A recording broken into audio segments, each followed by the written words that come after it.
So we are here. We're playing Spire. We've got a giveaway tonight, and tonight we're going to be giving away a PDF copy of Strata, which was the follow-up book to Spire, which contains the ever so awesome Inksmith, which is a fabulous character class with narrative-based powers that could alter the flow of probability based on what would be appropriate in a story at that point, which is a glorious ability to have.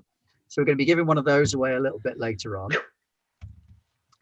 Before we start, I did just want to have a quick semi-serious moment, if such a thing is possible. Bedlam. Okay, so Bedlam Hill is the name of the little story that we're working our way through. And it draws its name from the original Bedlam, which was the Bethlehem Hospital in London, in Victorian England, which was an absolutely atrocious place. So, mental health warning. Bedlam being a very, very bad place, not a nice thing, okay? It was a horrible hospital in which people suffered very, very egregious assaults and abuses based on the fact of doctors trying to cure various types of mental illness through some of the most barbaric practices they could get their hands on at the time. Part of this is to work through that. Part of my motivation behind this is to work through that sort of model of poor mental health strategies through the venue of Spire, which is a game that has a long and storied history of dealing with very dark aspects in almost four-color kind of way. All right, so that's your warning. This will touch on certain mental health issues. If you find those terribly triggering, come back and watch a different program another night. But hopefully you'll stay with us, because I will be sensitive and kind and let them beat up the bad, nasty people who do horrible things to people. And through that, reach catharsis. So with no further ado, I introduce to you my fabulous players. King of Film Noir tonight is Aldun, playing Nadir Reflected. Hello and good evening, everybody. I will be playing Nadir Reflected, who is a Vermissian sage, a learned drow who inhabits the forgotten and slightly malfunctioning metro system of Spire, which is full of all kinds of interesting corners that don't quite inhabit the spaces they should. Also, we have as our masked member of the team, Leon.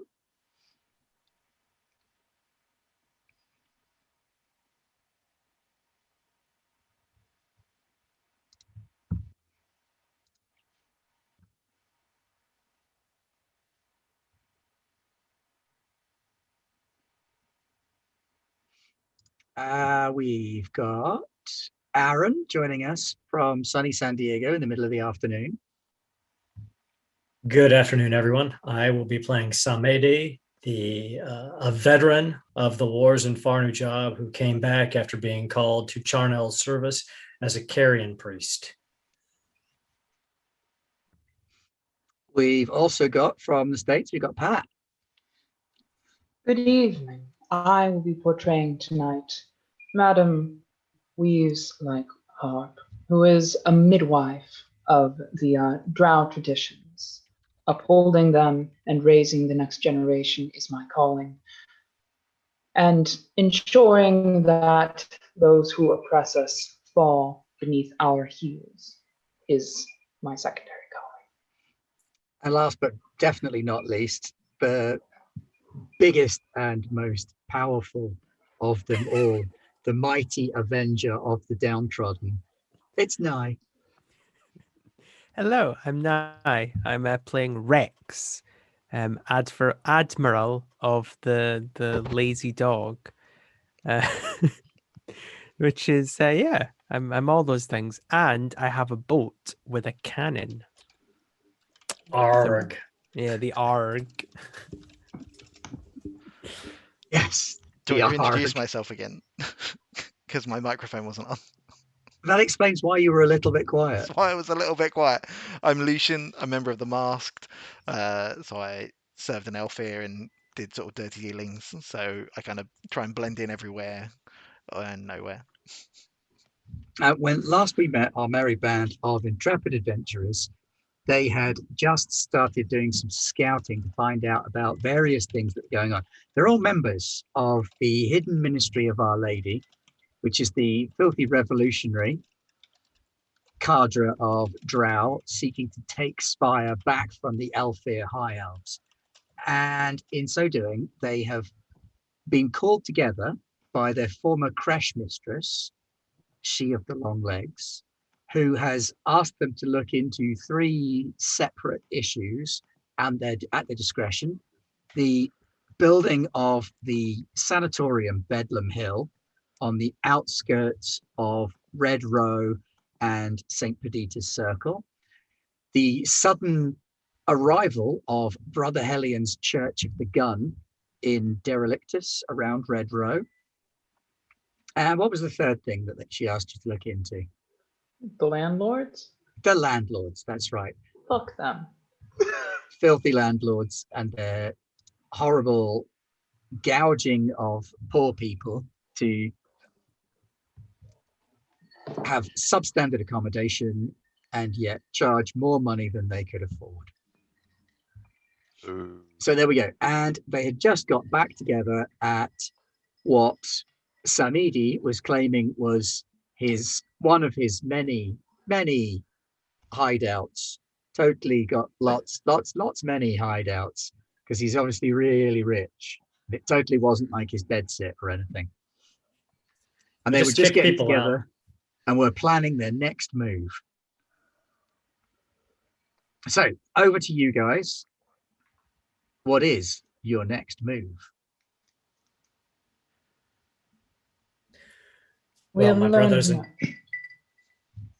Miss, thank you, Maji. It seems that we have 2 possible paths forward: the Brotherhood of the Church, or the Brotherhood of the Gun, and Hellion's Church, and Bedlam Asylum. But they also, as you pointed out, seem connected. Both use humans with guns to do their bidding.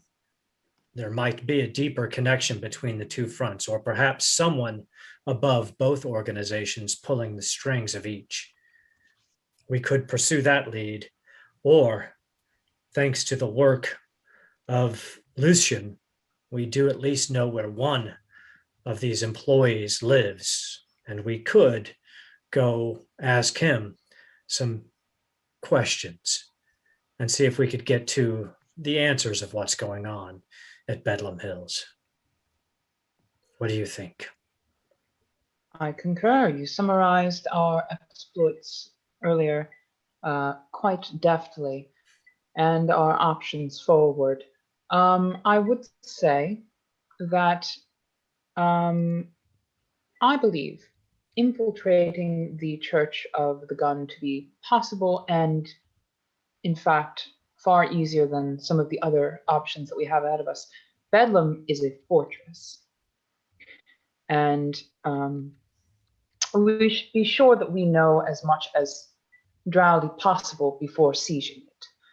And we cannot waste any pawns that we may acquire along the game. So I would say that this guard is very important, that we know where he lives and that we can pursue him should the need arise. I don't say that we waste the opportunity of that we don't waste our opportunity of surprise by springing a trap too soon.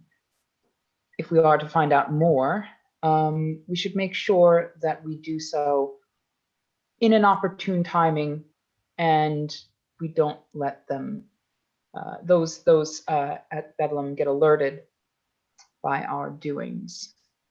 What I mean to say is, yes, interrogate, but not yet.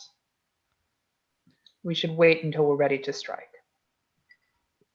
Lucian, you are our master spy. What are your thoughts? It would be useful to be able to get in and have a look around without them knowing that we're there. Thinking some sort of disguise. If they have passes, perhaps the light-fingered among us might be able to relieve the enforcer friend of their pass, and then if we find a couple of disguises, we could maybe then sneak in and reconnaissance from the inside. That would be incredible. You did say he had a ring of keys with him when he left. We could take him and give him a choice: turn to the moonlight of Down Now or face the consequences. But I think Weaves is correct. If we go this route, if we go to interrogate him today, we need to be prepared to strike at the asylum tonight. If they get word or get an idea that anyone is preparing to move against them, we don't know what they will do. Indeed. We cannot act too hastily, or we will ruin the web that we're weaving.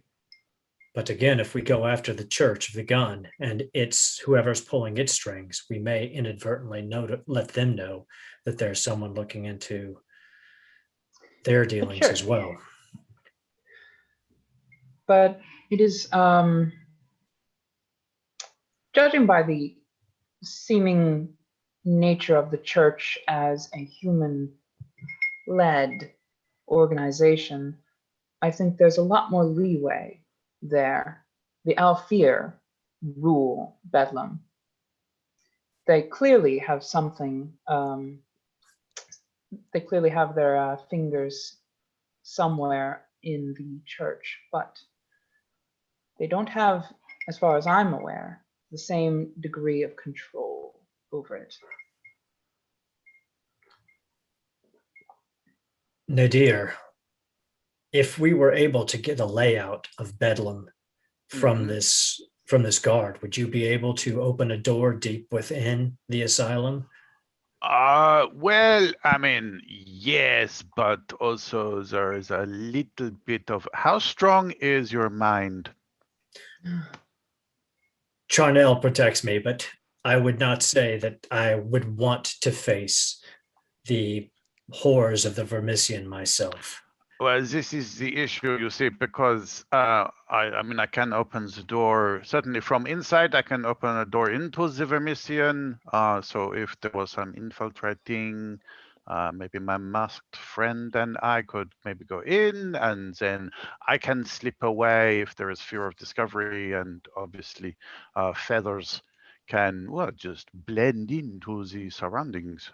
This is very special skill, no? So this is one approach. I do feel that my own researches in Bedlam have shown up this rent, this tear in the fabric of reality, and I kind of, I think this is important, and we should at least locate this, even if now is not the time for a main strike. So I would opt for the infiltration and the sneaking around. I can do a little bit of research to prepare. I can maybe get us the right clothes, if this would be useful. And then we can go with that. And maybe some of the others of you would like to explore the Church of the Gun or go this path. I mean, Varys, you're all very welcome to come to my house, but I fear you may all lose your minds, I would rather not lose that. I don't get visitors. It's quite sad. I have so much tea. Thank you, Nadir. I think probably it is best that, the very least, I do not go through the Vermissian. Yes, your laugh is terrifying enough already. And Rex, my old battle friend, what are your thoughts? I think Head empty. we need to hit them with something, and I'm very good at that, and I will raise my lance. We should ask his squire, I think, maybe. Well, he's got the day off today. Oh, of course. Yeah. Well, there goes all the sensible things. You had a thought last time. That was impressive. Just didn't want to got that go unacknowledged. That was very good. And I Rex, made a you're note in my certain. notebook and everything. You had a thought. Was good. You went a funny color, but you did it. And you're certain that Percival can be trusted. I would hate to find a weak link in our family. Yeah, Percival's family. He is very good at his squiring, and they paired us up because I'm a very good teacher of being a knight. Well, then, I believe that Bedlam Hill, as difficult as it is to perhaps breach based on the heart seeping in, as Nadir has told us, I don't think we can wait long. I think we're going to have to free our fellow drow from there and find out some way to close that rent before all of Red Row falls into the sump. I would recommend that perhaps Nadir does his research and we interrogate the orderly and find out what we can about the interior of Bedlam Hill and then strike it tonight. There's weaknesses in its security we can exploit to get in, even if Lucian can't get us in through the front door with his disguises.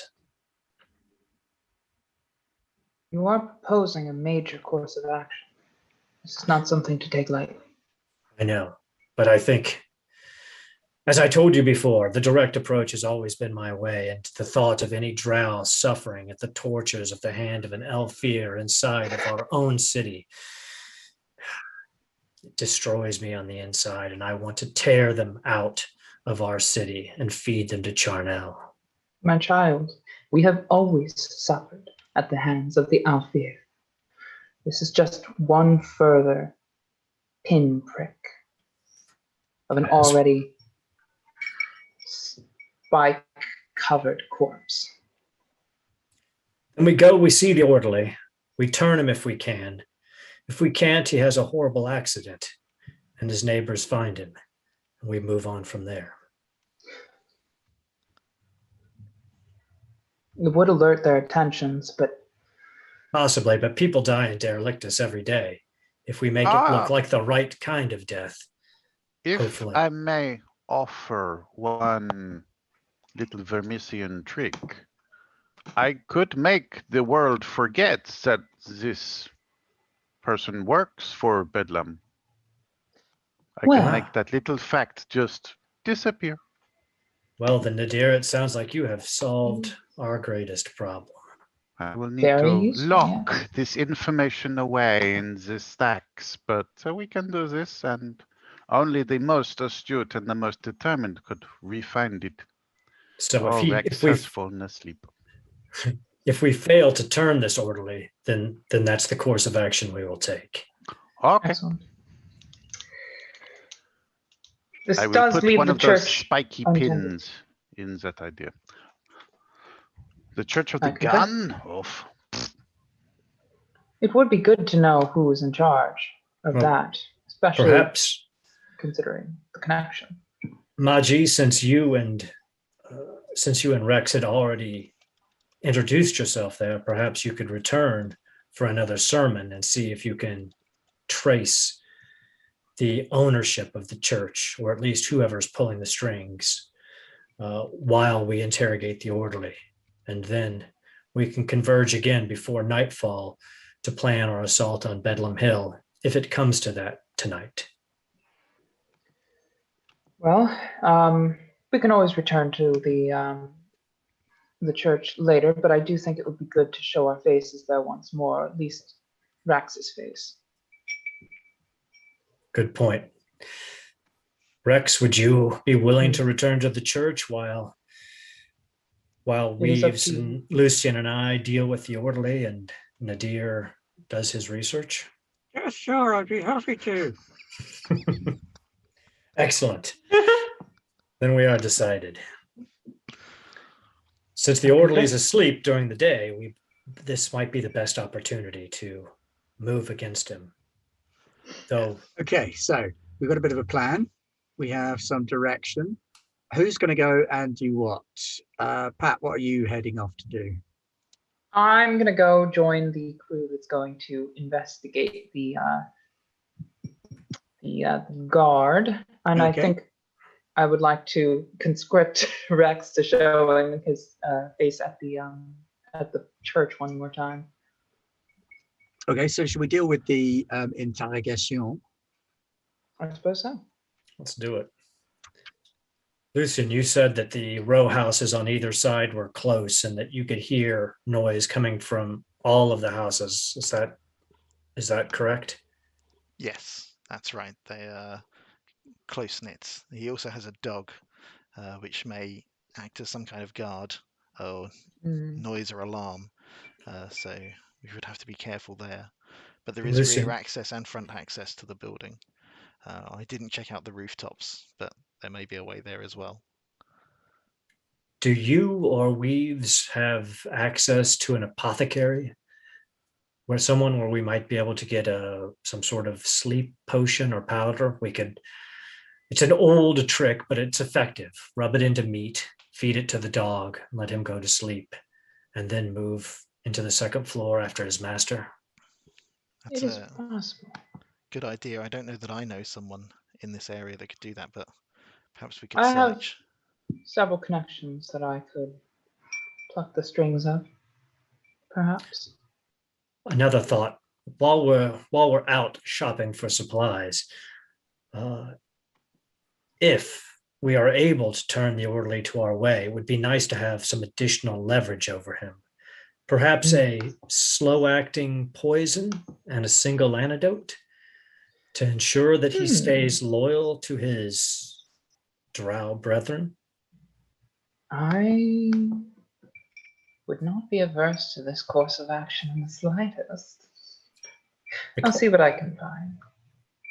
Excellent. So Lucian, let us go scout the area again while Weaves like Harp checks for an apothecary who can provide us those supplies, and then within the hour meet in the neighborhood where the orderly sleeps. Indeed. That would be agreeable. Sounds Okay. What would you like me to be doing? My dear, if you would like to accompany us, that would be ideal. If we're forced to wipe the knowledge of him from the spire, your hand Okay. will be needed. Okay. Well, I will accompany you. It will be most instructive. I'm sure Rex can handle the Church of the Gun all by himself. He's tough. The entire church? indeed. Oh, You saw I saw him fight in Farnu Job. He can handle a group of humans. Yeah. I certainly hope it does not come to fighting. We're here for investigation. Yes, of course. Okay. But I do give Rex my rifle again Oh, and all my shot in case you need it, brother. Quite of prudent. course. Thank you. I will take the utmost care of it. I have no doubt. I turn my back and I'm like, yes. Do we want to remind Rex what he's looking for? Yes, actually, that would be prudent. Rex, Okay. Darling, Mm-hmm. we have decided to send you off one more time to the church. This time just to show face, make appearances, perhaps amends with the overseer of the pastor, or whatever they're using the term, or whatever term they're using, and to try to ingratiate yourself to the organization so that you might learn its secrets. We want to know who's pulling Brother Hellion's string so we can string them up. Precisely. Okay. Good man, Rex. Yes. Or Okay. I should say, Admiral Rex. Thank you. Okay. Yes, I can do that. Mm-hmm.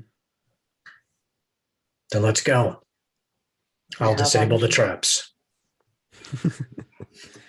Thank you one more time for lending us your domicile. It's burned now. We won't be coming back here. Oh, I thought it was nice. A Knoll family died in here last week. I cleaned out their bodies and have been using it ever since. Oh, that explains the stain on the sofa. Indeed. I thought it was modern art. So Well, did they. yes, art. Who's to say? Okay, so you head out into the streets of Derelictus. It's kind of always twilight dark in this part of the Spire. You get very little natural light coming in from outside. Spire black lanterns burn in the street. The cobbles are generally slick a lot of the time with spillage and outflow from the waters above where Rex has his boat moored on the canal. So the guttering light of day is exactly the same as the guttering light of night. Gutterkin themselves dart in and out of alleyways as you walk along. And as you head down into the area of Red Road that Lucian had pointed out to you, the location of the orderly, I'm going to ask Pat if you could make a roll on compel and low society. Okay. So I One click dice these. base, and then an extra dice for each dot in compel and low society that you have. Okay. So I click the two of them, right? Yep. And then I Press roll. just roll 1d10. Or Right. what is it? Sorry, 3d10. 3d10. Well, if you've got 40 dots in each one of those. Yeah, sorry. All right. Is Okay, that so the best one there is an 8, which is a success. okay? It didn't click with the thing though. I think the roll. Well, I mean, I might be just not clicking it That's a right. stress-free success. So you do know someone, not an apothecary as such, more someone that deals in medicinals for people of negotiable affection. Oh, yes. Sometimes if a client arrives and is too boisterous, they are given a little something to help them calm down. Sometimes if a client is rich and stupid, they could be given something to help them have a little sleep and then be told that they had a fabulous time when they wake up. And they'll pay for nothing, effectively. And so you know this purveyor operates out of a small shop not too far away. Officially, they sell food and drink, mushroom-based foods and drinks. It's a fungal emporium. So stepping inside, it smells sort of moist and musty inside. You've got varieties of mushrooms, from enormous great things that's bigger than your own head, racked in trays, the size of plates, some of these mushrooms, to jars of mushroom-based powders, small bags of quickly dried mushrooms. You know, the more rarefied goods tend to be kept behind the counter because of their quasi-legal nature. Oh yes, of course. The Alfie are always calling our normal consumptive device, our normal nutritious meals illegal because that's what they do. Okay, so I walk in rather reservedly, hands clasped, and if it's not too busy, aka if I have the room, I would probably initiate contact with the person that I'm aware of. Margie, a pleasure to see you. How can I help you today? Sister, I come with a atypical request. I am Whatever I can do to assist. Much appreciated. You do great work here. I'm in the market for two, if I might medicinal compounds. One that might make someone soporific, or one that is a soporific that might make one fall asleep, and another that might, at the very least, convince someone they are under the effects of a deadly toxin. I think I have just the thing. Let me take a look for you. She disappears out into the little storeroom out back and comes back with a pestle and mortar in one hand and 2 bags of mushrooms in the other. She sets them down and puts the pestle and mortar on the counter. So a soporific and something that would make one feel unwell. Indeed. An emetic or a diuretic. Maybe a little bit of both. Maybe a little bit of both, yes. And especially interested in one or the other if you know of an antidote that makes one feel less unwell. I would pay for that as well. Of course, yes, bear with me. She tips back outside, comes back through. She's got 3 little bags of mushrooms sat there now. And she pours the first one into the pestle and mortar and starts grinding it down into powder. Now, do you want this to be alcohol-based to go with wine or brandy, or would you prefer that it be water or milk-based? The soporific I would prefer to be a powder or water-based, that it might mingle with blood. The other, dealer's choice, but wine is always a good go-to. Very good. So she pours some water into the pestle and mortar, scrapes it all around into a kind of thick greyish paste, which she scoops out into a little tin, pops the lid on the tin and slides it across the counter to you. Careful not to get on your fingers. You wouldn't want to lose sensation. And she takes the next 2 bags of mushrooms and she pulls out the emetic mushrooms, grinds those down, pours a bit of wine into it. The soporific that's left around the edges of this will just make them feel a little bit more biddable. She grinds them down, scoops that into a second.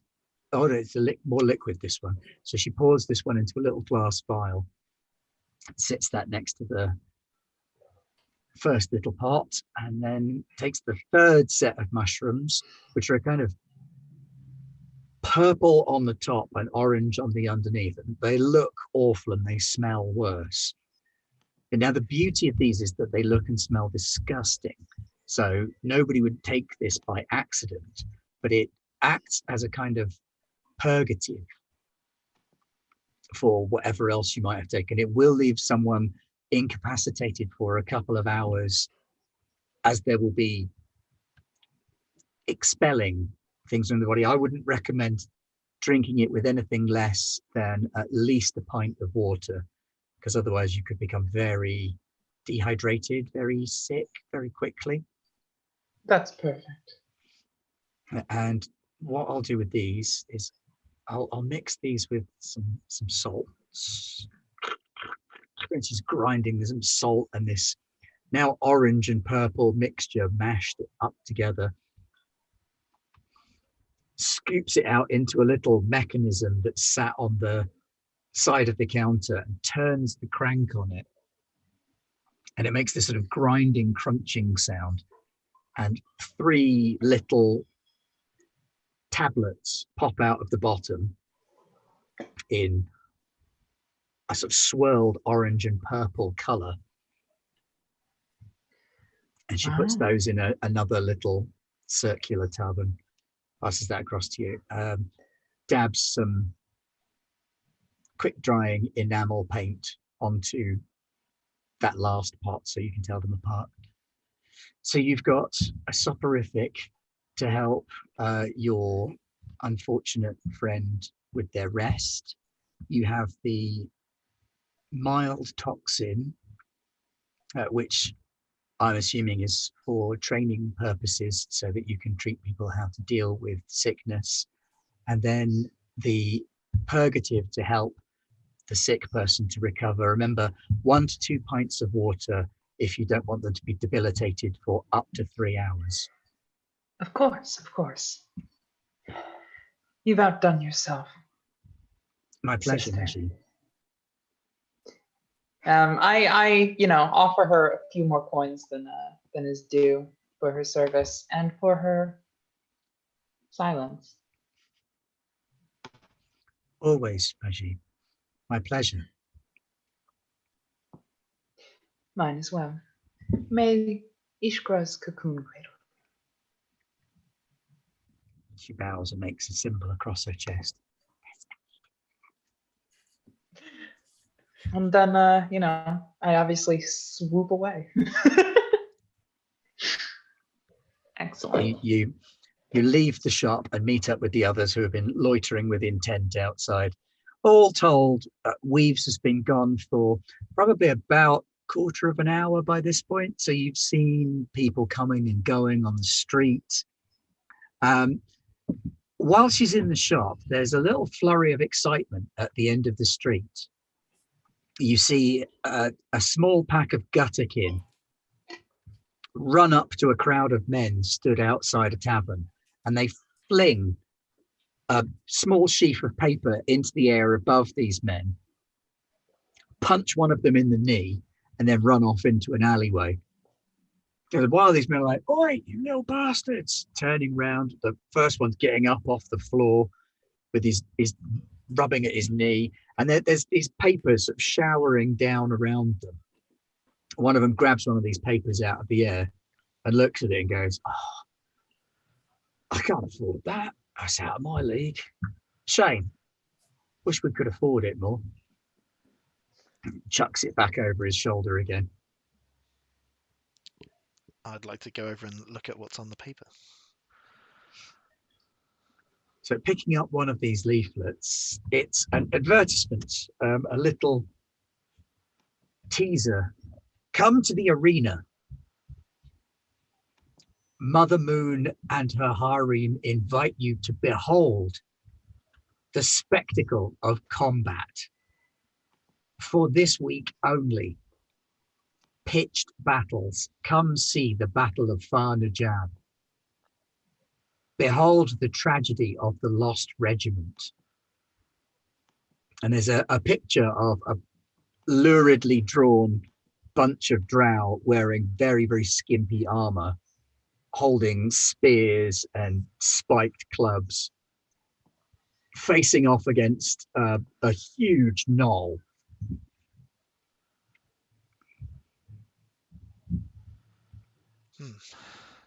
So Mayday kind of just rolls his neck. You hear all the vertebrae popping, and he's like, "That damn slumlord. She's definitely on the list, but not for today." I'll keep the paper about my person just as reference. And once you've done sort of taking a look at that and finding out about that, Weaves Like Harp comes back out of the little shop with her robes billowing slightly and rejoins you. I nod. Magi, were you successful? Of course. Then let's... Here. The soporific. It blends with water, perfect for mingling with blood. We should probably acquire some sort of meat. There's got to be a goat dealer somewhere around here where we can get some on the way. I was unable to source an actual toxin, but this will make our student very, very, very uncomfortable and convinced that we have actually done something that will lead to their demise should they disobey us. That's all that matters. As long as your mark believes, then it will be true. A little kobold runs up to you and starts pulling on your chain. got On my massive- chains? No, on Samidi's chain.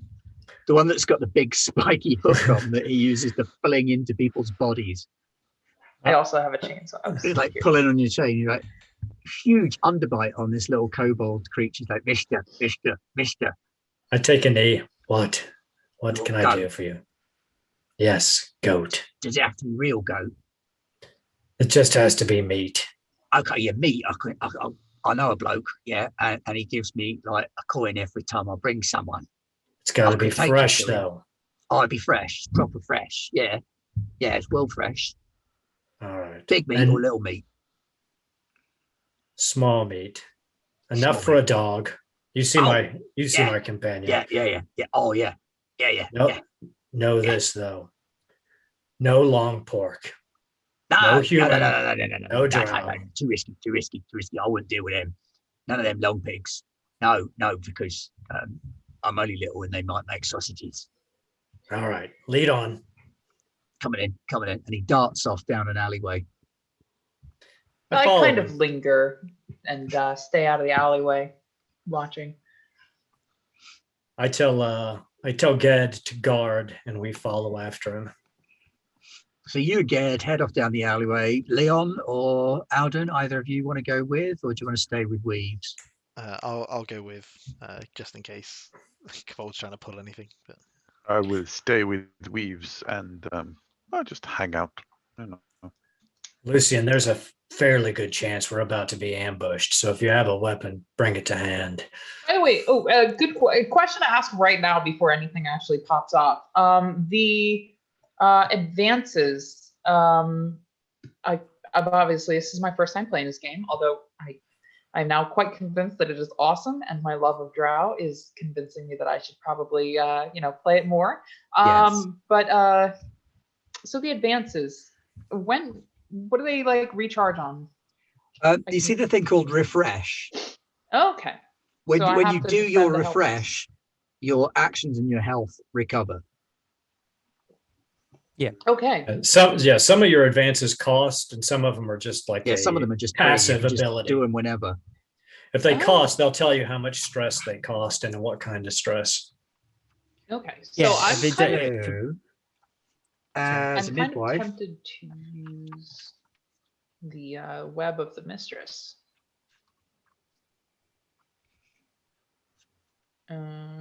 so Martyr, once per session, you leap in the way and take fallout for someone else. Protector's Eye, you can ask what a particular NPC wants to protect above all else. Web of the Mistress, you send out strands of silver magic and sense vibrations caused by intruders, which gives you the pursue skill. And That's what's just the a other one skill that you've got? check. You've got pluck the web. You Oh. build up tiny effigies of your foes with glistening silk and force them to act on each other. So again, just a skill check. So those are both just skill check Yeah. based. Okay. It just So, takes I a bit of mean- time to make the effigies and to conjure the web. All right.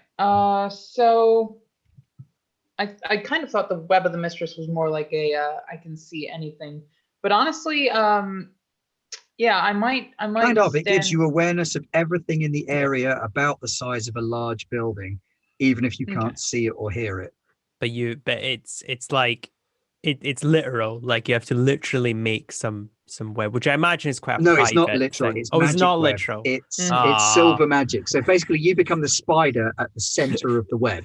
So you Marvelous. reach out this magical web from your being, and it stretches out to cover an area the size of a large building.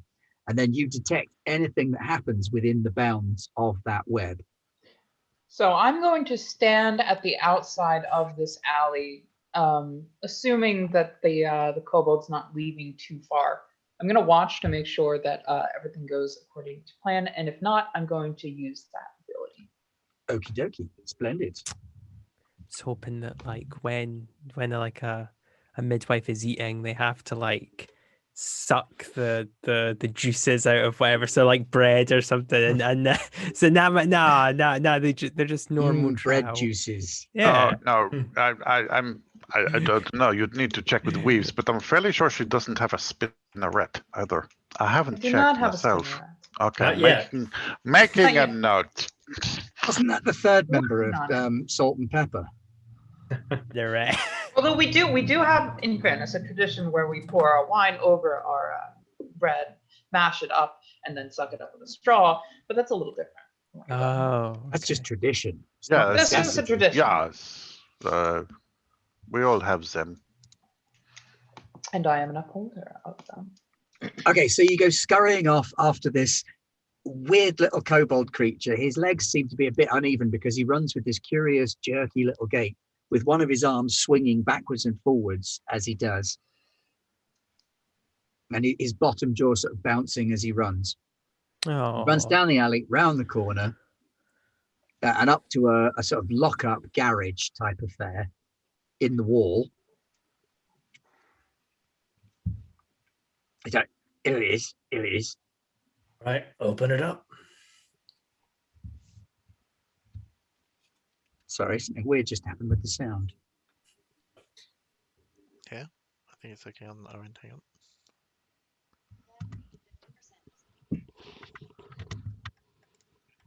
Yeah, I think it might have just been my headphones. Sorry about that.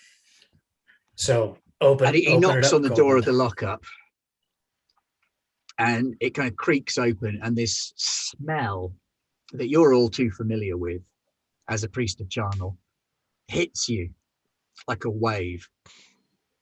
This is clearly some kind of abattoir or killing place. And inside there's this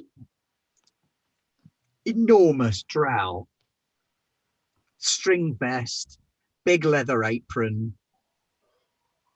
Now, he's got one white eye and one normal seeing eye, and his hair sort of hangs down either side of him. His skin is sort of a dark purple in hue, and his hair is the classic white, but almost grey from dirt and grime. And there's blood spatters all down the leather apron and some bits of gore stuck in his hair.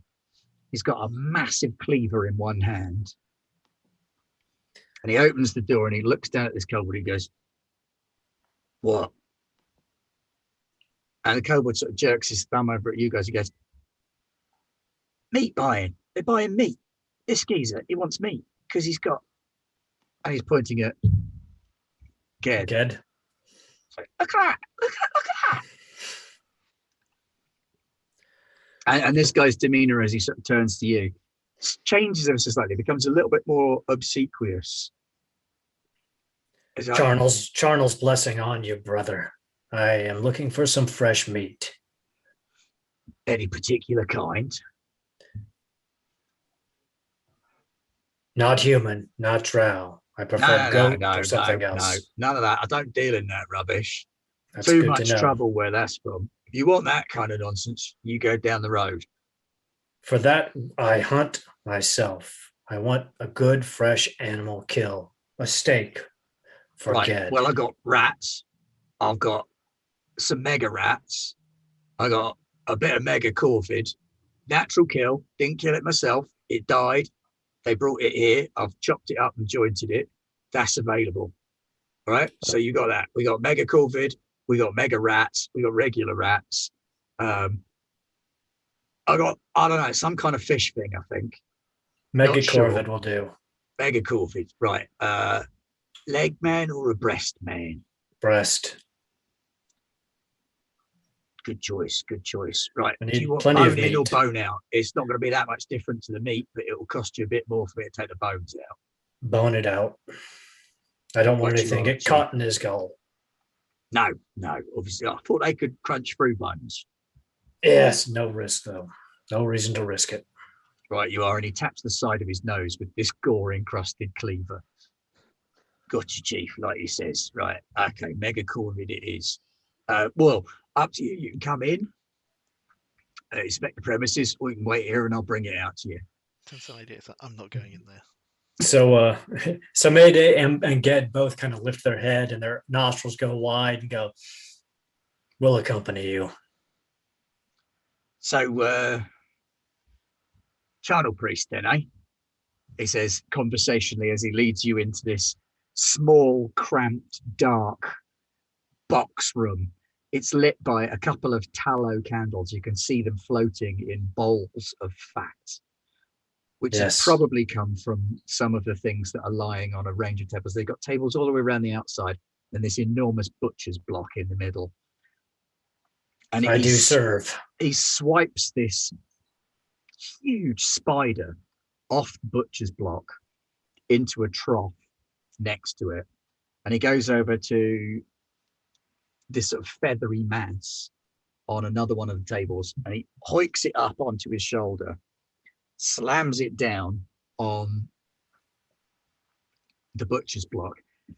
So, right, so, and he starts hacking away at this meat and blood sprays out of it. This isn't the healthiest mega corvid you've ever seen. It's got sort of warty, gnarly leg. There's only half of it on the block, but you're not having the leg, so it's not a problem. And he hacks off a chunk of meat, pares it down by the bone. He's actually quite accomplished with this cleaver. Gets it down nice and close to the bone. He looks back at you, hangs his cleaver on his belt, pulls out a little skinning knife, and just cleans off the skin and all the feathers around the outside of the breast as well. And he pulls out this lump of breast meat about this big, drops it on a piece of newspaper, gives it a bit of a squeeze first, drops it on a piece of newspaper, wraps it up again, hands it over to you. There you go, Chief. If you need anything for your hyena, you know where to come, yeah? That I do. Doing business with you. And, Stunty, you've done good. May Charnel bless you, and I hand over the coins for the mega COVID. I say, I am sure you will see us again. Pleasure, Chief. Cheers. Cheers much. Oh, here, boy. And he chucks in one of the coins you gave him. And this little kobold creature snatches that coin out of the air and tucks it into his loincloth. And just lurches off down the alleyway again.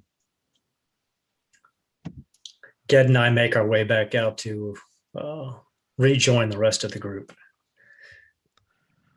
I'm just looking at one of the pamphlet things because they dropped a couple, didn't they? Yeah. And I'm just like, I'm saying to them like, see this is bad form. If you're wanting to use a weapon, that's how you do your backing, because that I don't know why they're arching their backs so much. It's just not healthy. And the gnolls were never that big. They were more kind of squat.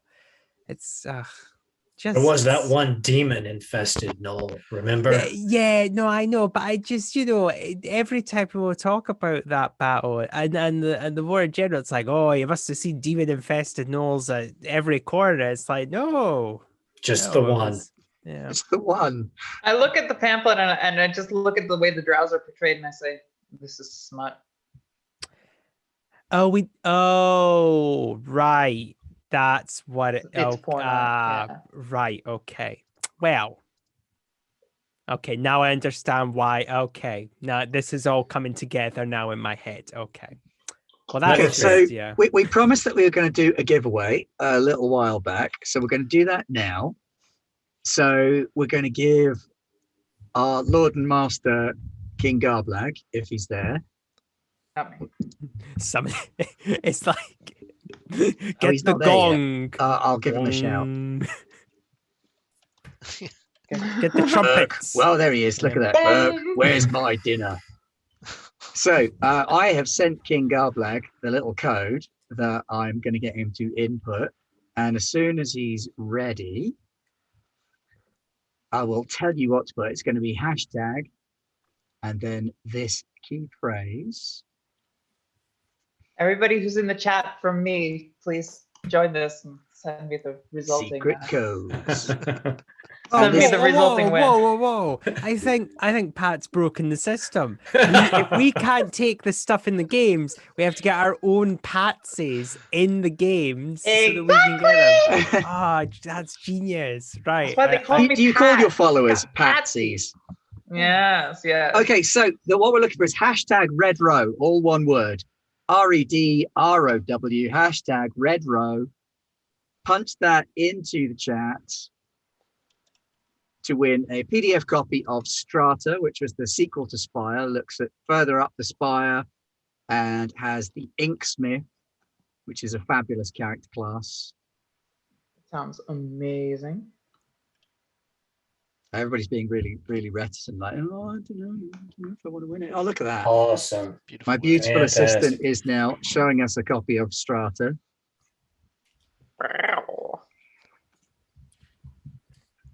There's the Inksmith. There's the Inksmith. Look at that art. That's such a fabulous picture. I do actually have a print of that because it's such a fabulous picture.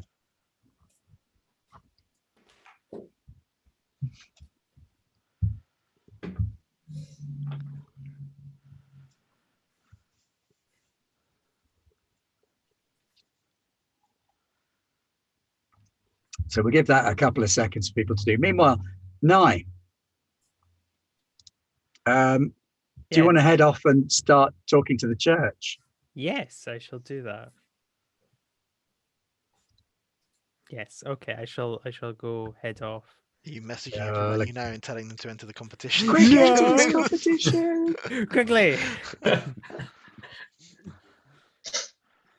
We suddenly go up like three watchers. 3 would be disappointing. 300 would be great. Yeah. Well, Oh, yeah, shit. I have that. See, I need more patsies. Exactly. Oh, Spread Garbag my points out that he thought it was Re-Drow. That's bad. All right, so now you're going to head off to go and talk to the Church of the Gun. I'm going to get Garblag to fire away on Nightbot, kick it out the gate, let it run. And we will see. Dun, dun, dun, dun, dun, dun. It's a narrow pool here, so could be Yeah, fuck. the Foo.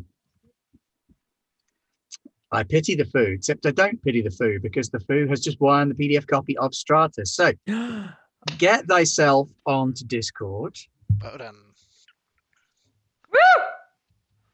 and message Lord Garblag, and he will just Garblag. He will send you the details for how to pick up your PDF copy of Spire. Congratulations. And this is where we discover that the game was rigged from the start. All games are rigged from the start. It's the rules. Exactly. Yeah. That's very true. Oh, now he wants to be called Lord Garblag or Lord Worker. Lord Worka. Worker, King worker, worker. Garblag. Worka.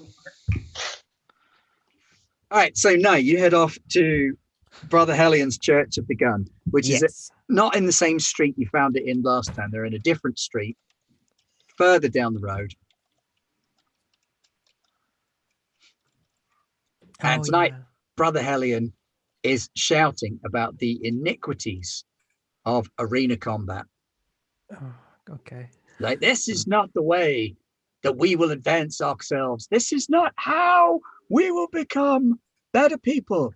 Brother Hellion's Church of the Gun says no to spear fighting, no to club fighting. Get yourself a gun. No big giant gnoll creature is going to be standing up against you if you've got a gun. Our brave soldiers fighting in fire and jab, they got rifles. And when they got rifles, they got no problems. Those poor guys on the front with swords and sticks, they're the ones that don't make it back. Swords and sticks are not the answer, my friends. You need to worship the gods of gunpowder. Oh, I just remembered A, I pissed this guy off, and B, I don't like this guy. Yeah. But okay. Yay. I was like, who's But you're the Brother only one who- Hellion? Oh, yeah. Oh, That guy. that guy. In fairness, Okay. I don't think you really pissed them off so much as you like Yeah, you only outshot conflict with him. one of his followers. It was Initiate Chambers, wasn't it? Yeah, exactly. The shell Guy casing with the teeth teeth. guy. Yeah, shell casing teeth. Okay, well, I'll let him. I'll let him do his sermon because they've Well, asked it looks me like he was to- just coming to a close there, and he's waving Okay. one of those leaflets that you saw earlier as well. Yes. And he slams that down on the pulpit. And then his daughters start going around and collecting bullets and coins and little bits and pieces from the audience, snacks, whatever people are willing to give. But they're also giving out bullets. So it's weird that they're collecting bullets and giving out bullets. They're handing out, everybody gets like 6 bullets as they go around. And you can see that the crowd today is bigger than it was yesterday. There are more people. The benches are much more full. The initiates are spread out a little bit more around the crowd. You can make out the initiates very easily. They're the ones that have got beautiful, well-tended guns, pistols, rifles about their person. Mm-hmm. And they're now mingling a lot more. There's little crowds of drow and humans and Gutterkin clustered around each of the initiates. And you can see that Brother Hellion is working his way around each of these small groups. So the initiates are sort of doing the initial contact and talking to these horribly poor drow living in Derelictus in Red Row. And then he's sort of overseeing the operation from above and dropping in and saying a few words, pressing a few bullets into someone's hand, shaking their hand, and then moving off again. And he sees you stood by the side of the road, and he comes sort of sauntering over with his 2 gorgeous pistols in hip holsters. And he's wearing a little white collar today as well. Oh wait, I have one of those.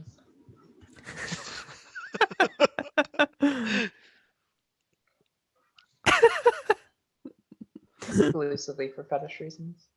You know how it is. You just happen to have a collar kicking round. Yeah, Yeah. always in arm's okay. reach. Okay. And he sort of saunters over to you and says, "Back again, huh? Yeah, I am back again. Got that nice piece with you again, huh?" Yes, I do. Challengers are kind of few and far between in this town, so it's always good to test my mettle, so to speak. You were very good. Yes, that was a sermon you did there. Yeah, this arena business is not good. No, I don't think it's good. No, I think All that it's brawling and fighting, and it's no way to live. yeah. Mhm. Yeah. Do you get down there much?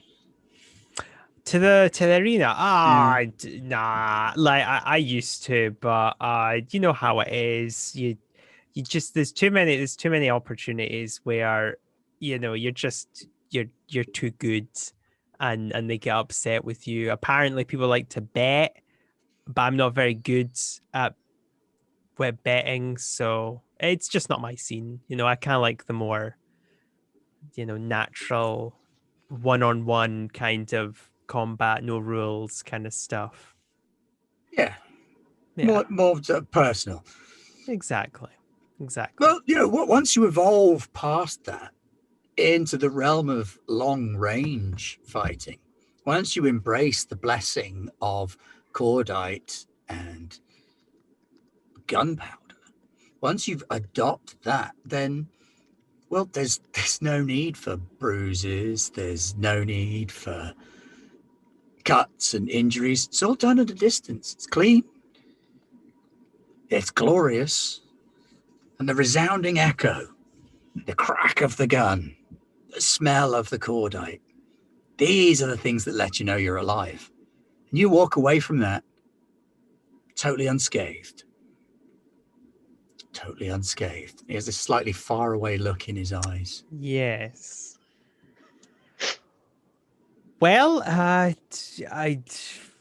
you guys shoot very well, so you've piqued my interest there. I was hoping I could maybe hang around for a wee bit today, see how things are. You know how it is. Get a lay of the land. Absolutely. Yeah. Do you have any like odd jobs for people and things like that? Yeah, sure. I've been known to do that. Definitely. Yeah. No, that'd be good. See, I've got a meeting that I need to take later, and You cut quite an imposing figure. If I have you hanging around, you'd look great. It'd be good. It'd be really handy if you could be there. Yeah, no, yeah, I can definitely do that. Yeah. Mm-hmm. Excellent. Well, come on in. Have some food. It's not much, but it's meat and bread. More than a lot of these saps see most of the time. Yes. Might even have some liquor out back. Wonderful. I can hate this guy. I'm Yeah, trying he so sucks. hard not to say Sorry. anything. No, it's quite all right. He takes you into his little gospel tent where there's about half a dozen people eating and drinking around a table, and he sort of serves you a bowl of this watery stew himself, presses it into your hands, opens up a little pouch that he's got hanging from a bandolier across his chest, and he sprinkles a bit of gunpowder on the top of it, pops the cork back in, and that'll give it some kick. Yeah, Bye. thank you. I'll do the and inside I'm like, oh, but it's fine. Yes, thank you for your hospitality. It is well appreciated. Sit, eat, come with us later. A good time. Maybe you could. Yeah. Maybe you'll think about joining the church. Make a wonderful initiate. It is entirely a possibility. Yes. Yeah. So we cut back to the rest of you, strolling through Red Row towards this district that Lucian is leading you towards. You've got these sort of terraced houses all smushed right up against each other. Quite a wealthy area for Red Row because these houses have all got tiny gardens front and back. And Lucian points out one of the ones on the end. I say the end, it's not like it's the end of a terrace. There's houses on one side and then it abuts up against one of the walls of the spire on the other. So it's literally pressed up against this huge wall that disappears up into the gloom. Here we are. Excellent. Let's move around to the back. And so Samede will use one of his core abilities called Lay of the Land, and he gets to name 3 opportunities or features that allow the first person who engages with that opportunity or feature to roll with mastery with it, so they get an extra dice. So when he gets around back, he's looking around and he goes, See that area right on that window? That lower section of the window pane is missing. We can drop the meat in there. The dog will take it. Good spot. And if you're looking through that window, you can see how the staircases are worn there. The middle would be, it'll definitely creak, but if we keep to the side closest to the wall and move up slowly, we should be able to noiselessly sneak up to the second floor. Once we're there, he'll be cornered. The only way out he could possibly have would be from his window. And you can see where those siding of the house and the stonework is uneven there. So if he comes out the window, we can easily drop down the side of the wall and pursue him. So we're looking for mastery for planting the meat, mastery for sneaking up the stairs, and then mastery for the first person who might have to follow him out the window to pursue him if he gets away. Okay. Like a plan. Okay. Lucian, for want of a better word, how sneaky are you? Can you plant this meat without arousing the dog to bark? My skills are more at talking and getting out through talking with people. Not necessarily. I have recently read a book on being quiet and covert, so I believe that I could apply some of these principles in this moment. Wonderful, Nadir. Find Hand the over Also the quite stealthy. I hand over the Else, mega. I've read a book on this ability exists in an actual game.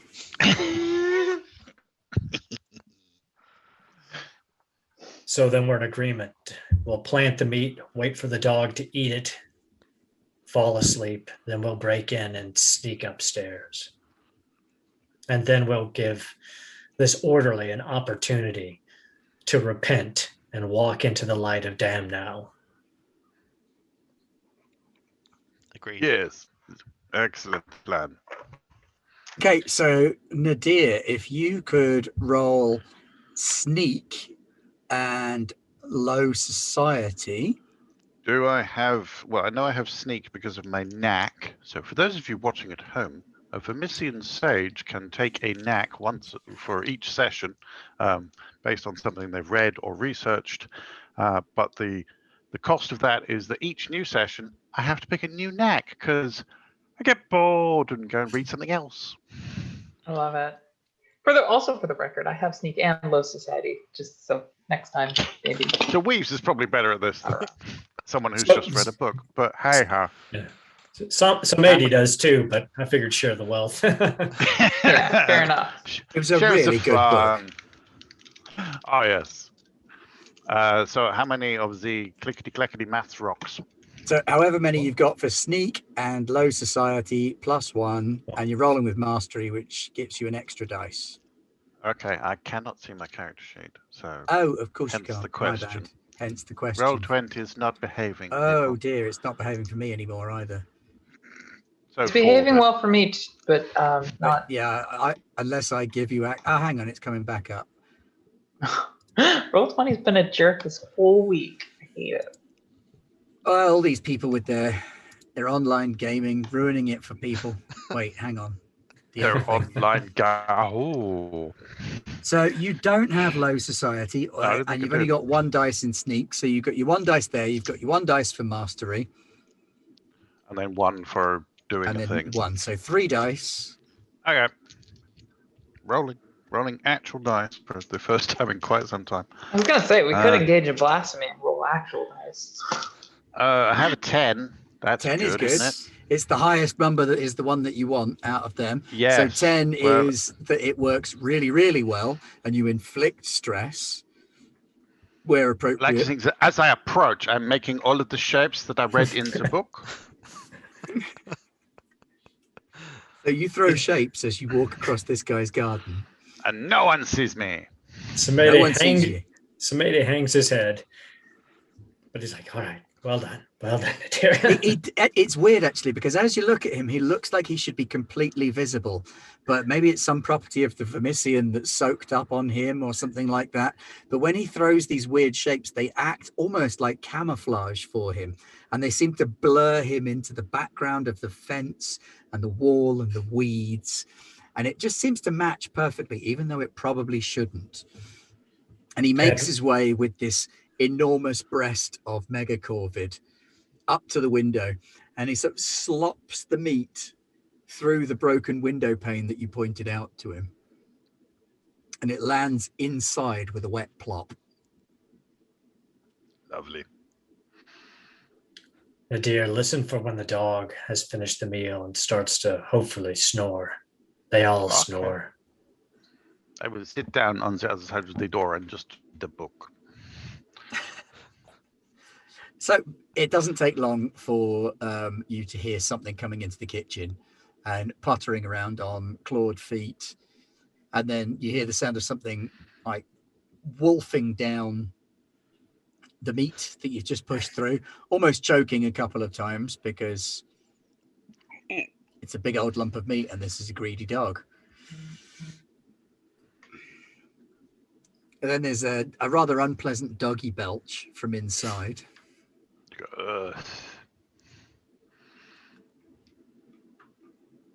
And then less than a minute later, there's a thump. Signal to the group. And then Move you up do to the back start to door. hear this sort of wheezing noise from inside, regular wheezing noise. Let's move quietly through the house and up, try to catch this orderly unawares in his room. So anybody who wants to do that, it's a sneak and crime roll now, because we're doing B&E. Aw, bummer. I don't get the low society bonus. Fuck. All right.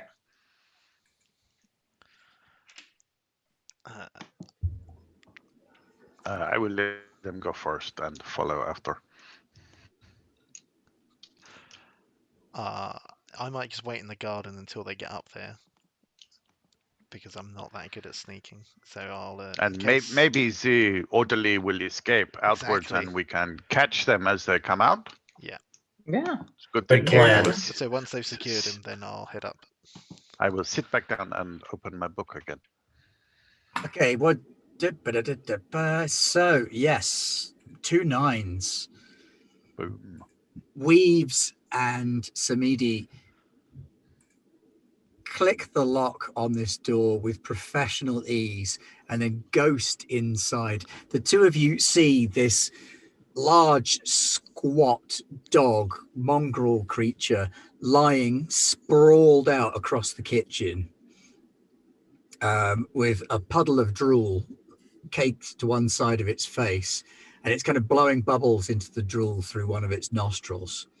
The kitchen is just filthy. There are bowls and cups and plates just sat everywhere, covered in food, some of it possibly even weeks old.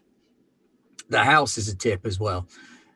Whatever he's orderly of, it's not his house.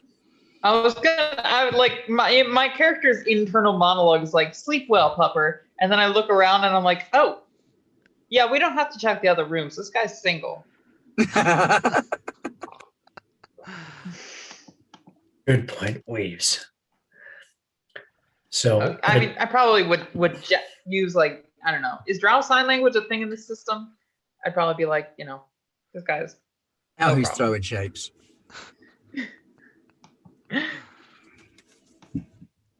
So I reach over and I rub the back of Ged's head, and I pull on his ear a little bit, which is a signal. Do not eat the dog? Not eat the dog, and be prepared to sneak attack the guy upstairs if So necessary. yeah, I'm Ged giving is him, kind of creeping along quite low, belly close to the floor. so I'm giving And him you the get sick to of the account. stairs. Now you've already made your sneaky sneak rolls, so you don't need to remake those for going up the stairs. And you creep up the stairs, missing the step that you identified as a creaky one. You know And what it I do? doesn't I look- grab a dirty wine glass from the sink area. It's more of a tumbler. This guy's not quite sophisticated enough for wine God, I glasses. hate this person. Yeah, Whatever. it's either a pewter tankard or a sort of ceramic tumbler. I grab something that will let them see the interior. Something glass, if there's anything. Even if it's a bowl, like a monkey bowl. There is a glass bowl there, yeah. All right, I take it. I love the way that every time Alden moves his head even a little bit, the beret starts dancing around. It's like watching something from rathergood.com back in the early 90s. Oh, goodness. The Spong monkeys. So you creep up the stairs, and from inside one of the rooms at the top of the stairs, you've got 3 rooms at the top of the stairs. One appears to be some kind of privy. There's a bath inside, a water pump, and a toilet in there. You don't know if it's plumbed in. It's not a pleasant room. You don't want to spend too much time in there. There is a small, quite narrow door which is locked, and then there's one other door which is wide open, and there's snoring coming from inside. And slumped on the bed inside is this large, coarse drow with like stubble, if you can believe such a thing, on a drow. Very rare. He's quite heavily muscled. You can see with him lying there with his shirt off that his back is ridged with muscle. He's got hard slabs of strong, thick, powerful muscle on his arms, his back, his front. But he's also got some fairly serious reserves of fat building up around them. So it looks like he's an ex-fighter of some kind who has let himself go a little bit, but is still very, very strong. And so he's laying on this filthy bed. He's got one shoe on, one shoe off. He's wearing trousers still and no shirt. There's on the desk table, really, not a desk, next to the bed, there's a big bundle of keys. There's an ID badge and a white orderly's coat, which is stained in the armpits. Ooh. And So, this guy seems to be dead to the world asleep. all right. So I gesture to my compatriot here, my comrade in arms, and I look at him and I gesture around as if to say, presumably using some sort of language that we understand, if not, explicitly communicative of language, then perhaps just signals to move around. I say more or less the following. Go around the other side. I'm going to use my chain. You grab the other end. We'll put it under the bed, wrap around, make sure he's bound. As soon as he starts to wake up from the chain being around him, gag him. Then we'll talk with him. Understood. Okay, so because he's asleep, you can both act first. I've got my battle cleaver out just in case things go south. And I I reiterate the command to Ged that if to attack if this guy gets the better of us. Ged kind of crouches down in a ready to spring position. And you know that a hyena at a jump with those jaws can take down a fully grown man, even one this size. I cautiously move to the side of the bed and wait for Weave's chain. What sort of roll should I make here, if any? Or can we just actually just negotiate a chain transferal under the bed and then over the top? I think it'd still be another stealth roll. So sneak, and I'll take low society this time because all right. low society or crime are both kind of appropriate. So if you have either of those. I'm going to roll 5d10 then. Be nice. Watch it be all ones. Oh, no, it is not. Ooh, look at that. So you kind of effortlessly coil the chain and flick it under the bed to Samidi, who's quite adept with chains himself. So he catches it. And you've got the chain under the bed. And then what are you doing with it? We're binding him. Wrapping around his arms, torso, and the bed. He kind of starts awake, but is lying face down. So he lifts his head up and moves to roll over to discover that there's a chain holding him down. And then he tries. That's when we No, you carry on. So I when he starts awake, I jump up and put my right knee at the base of his neck and push his head down into the bed. And then Ged comes up and grabs a hold of his right calf and just starts gently worrying it. He starts shouting into the pillow. But because you pushed him into the pillow, his shouts are muffled. I get really close and I go, "We are here to give you the greatest opportunity, the chance to repent. Be still, or it will be your ghost we talk to instead of you." Oh God, battle Mormons. Does he quiet down or? He struggles for a few more seconds, but the pressure of Ged on his ankle and your knee on his neck, he kind of holds his hands out like that, opens his fingers and stops struggling, and then slowly tries to move his head. And I palm the back of his head and push it back down and slowly rotate it just so one eye is looking up and my eyes are maybe 4 inches away from him. And I whisper down into his ear, "Normally, I would ask about your family, but you're not a true drow, not yet. You have a chance here, brother. I am going to give you a choice. My sister here, a follower of Ishkra, would prefer that you take the first choice. Personally, I want you to take the second. The first choice is you cooperate with us. You answer every question we ask, truthfully and completely. You join us in an effort to overthrow those who would oppress our people. You repent into the moonlight of Damn Now. That is the easy path. I nod accordingly.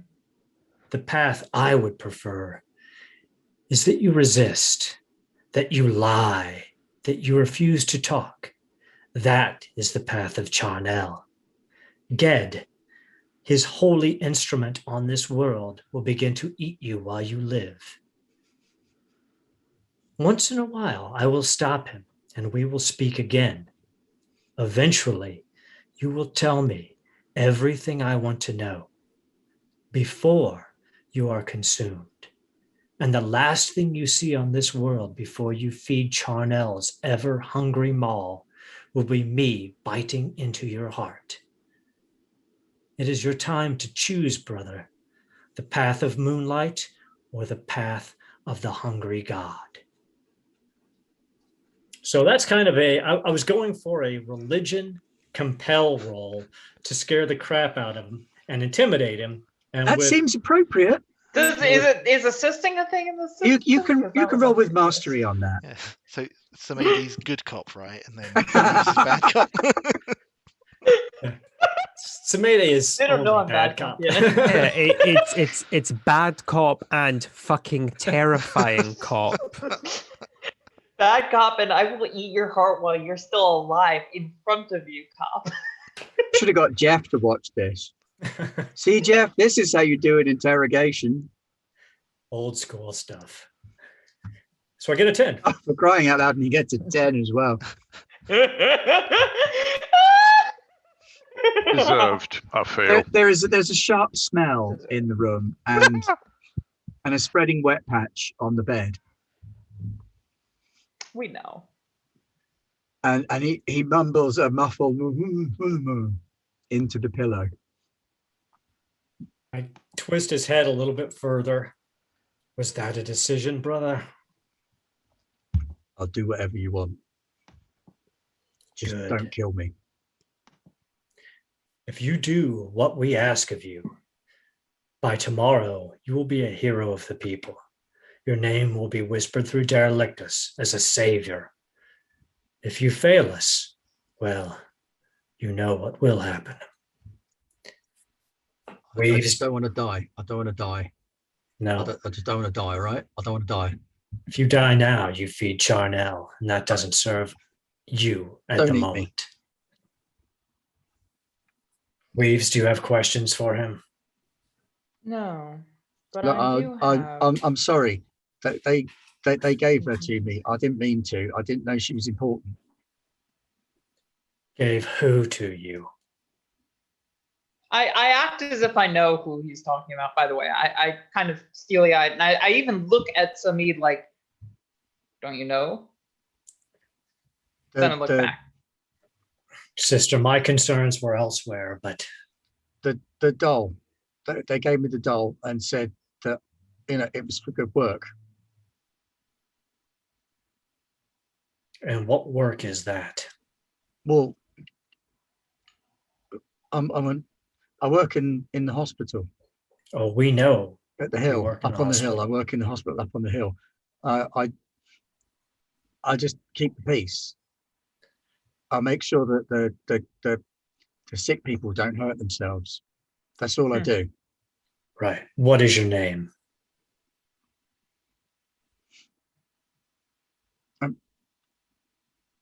Do you want my drow name or what people call me? I want your drow name. You're going to become a drow again Your real name. tonight. I treads on ash. All right, Treads Treads on on Ash. Brother. I've smelled one falsehood on you already, and we have just begun. Don't let there be another. You say you work in Bedlam Hill. This we know. We know a great deal. What I want to know is what you truly do in Bedlam Hill. I mean it. I keep the peace. But With a all right, truncheon covered in the hair of your brothers from Well- where you beat them. you know, they're not right in the head. That's why they're there. They're not right, and so sometimes they go a bit off, and then we have to sort of, knock them out. Who tells you they're not right in the head? The doctor tells us. What is the doctor's name? We don't know. We don't know his name. He's just a doctor. Is he an Elfir or a Drow? He's Elfir.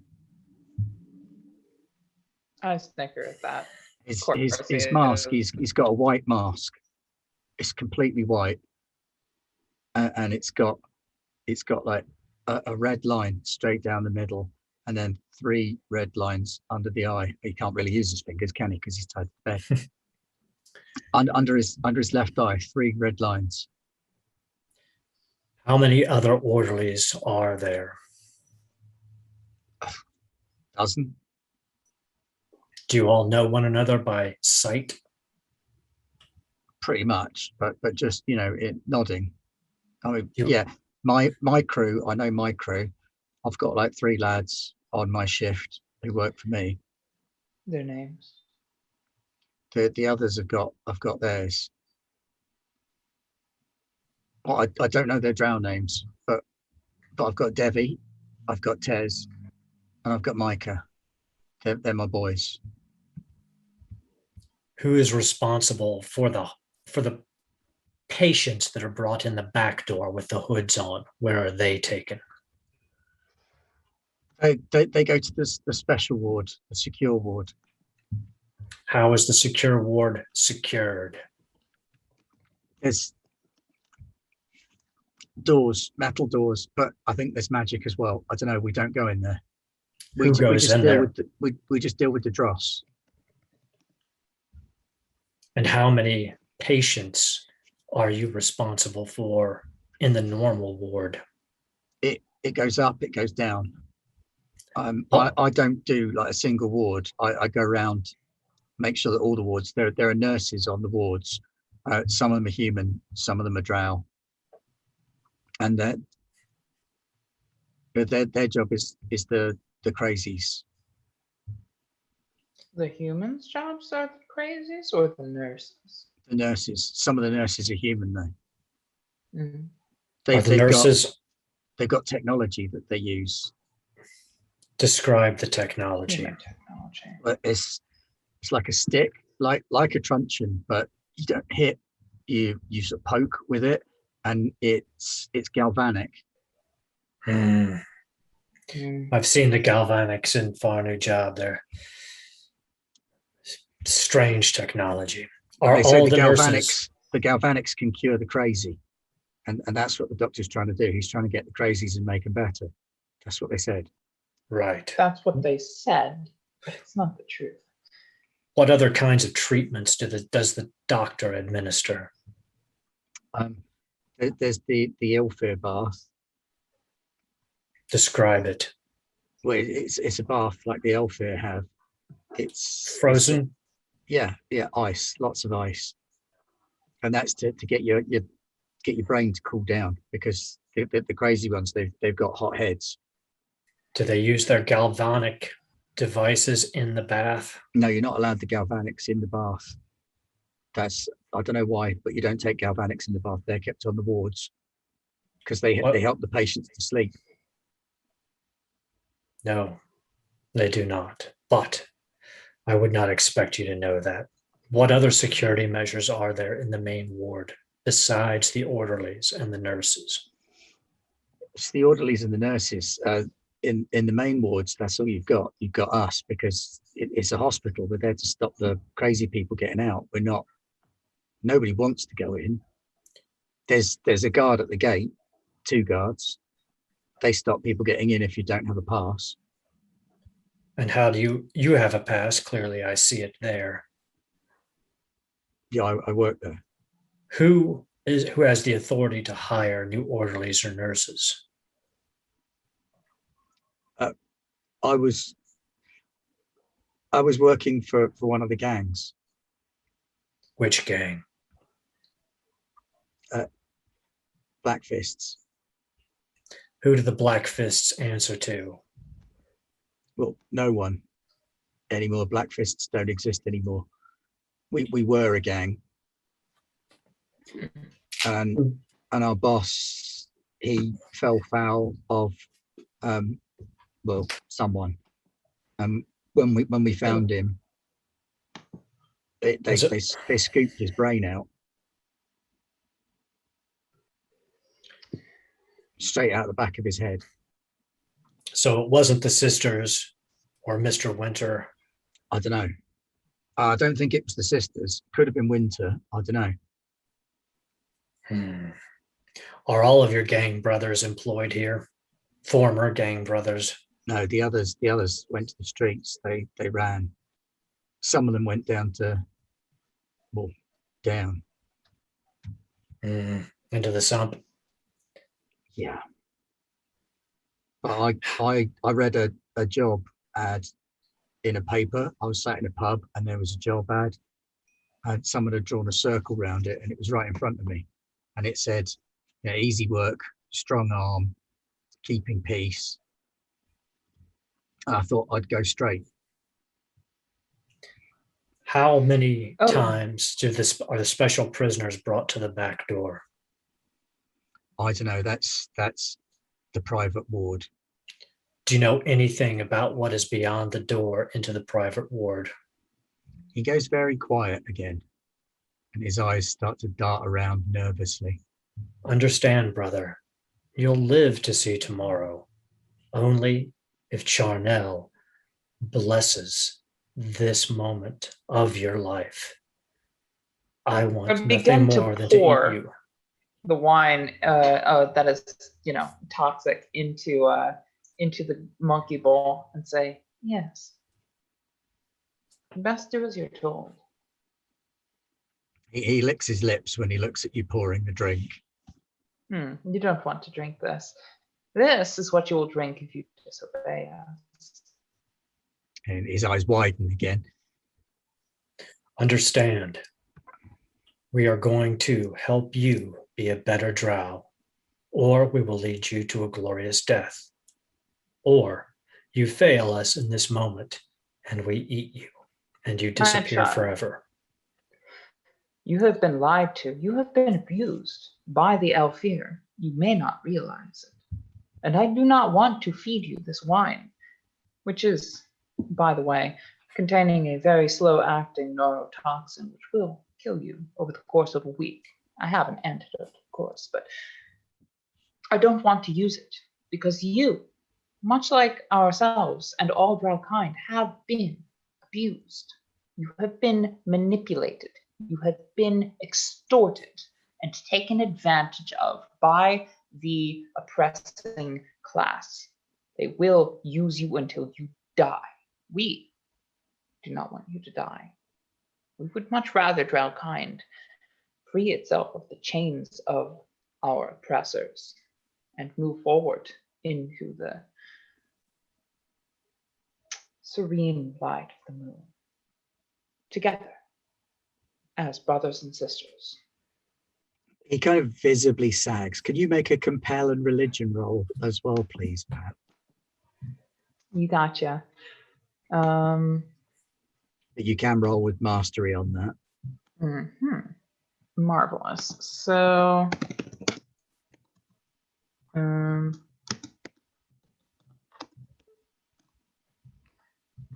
okay, I got a 9. There we go. That's a 9, which is very, very good. That's a complete success.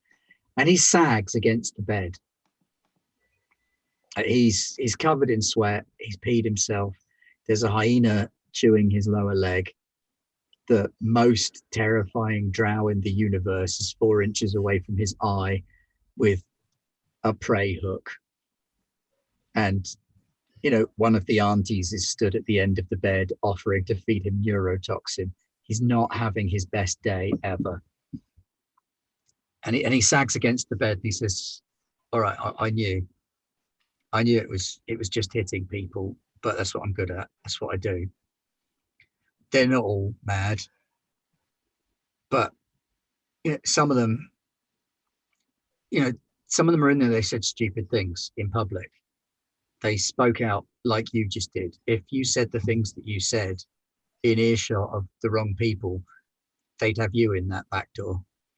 That's who goes in there. But you're not the wrong people. They take ministers off the street.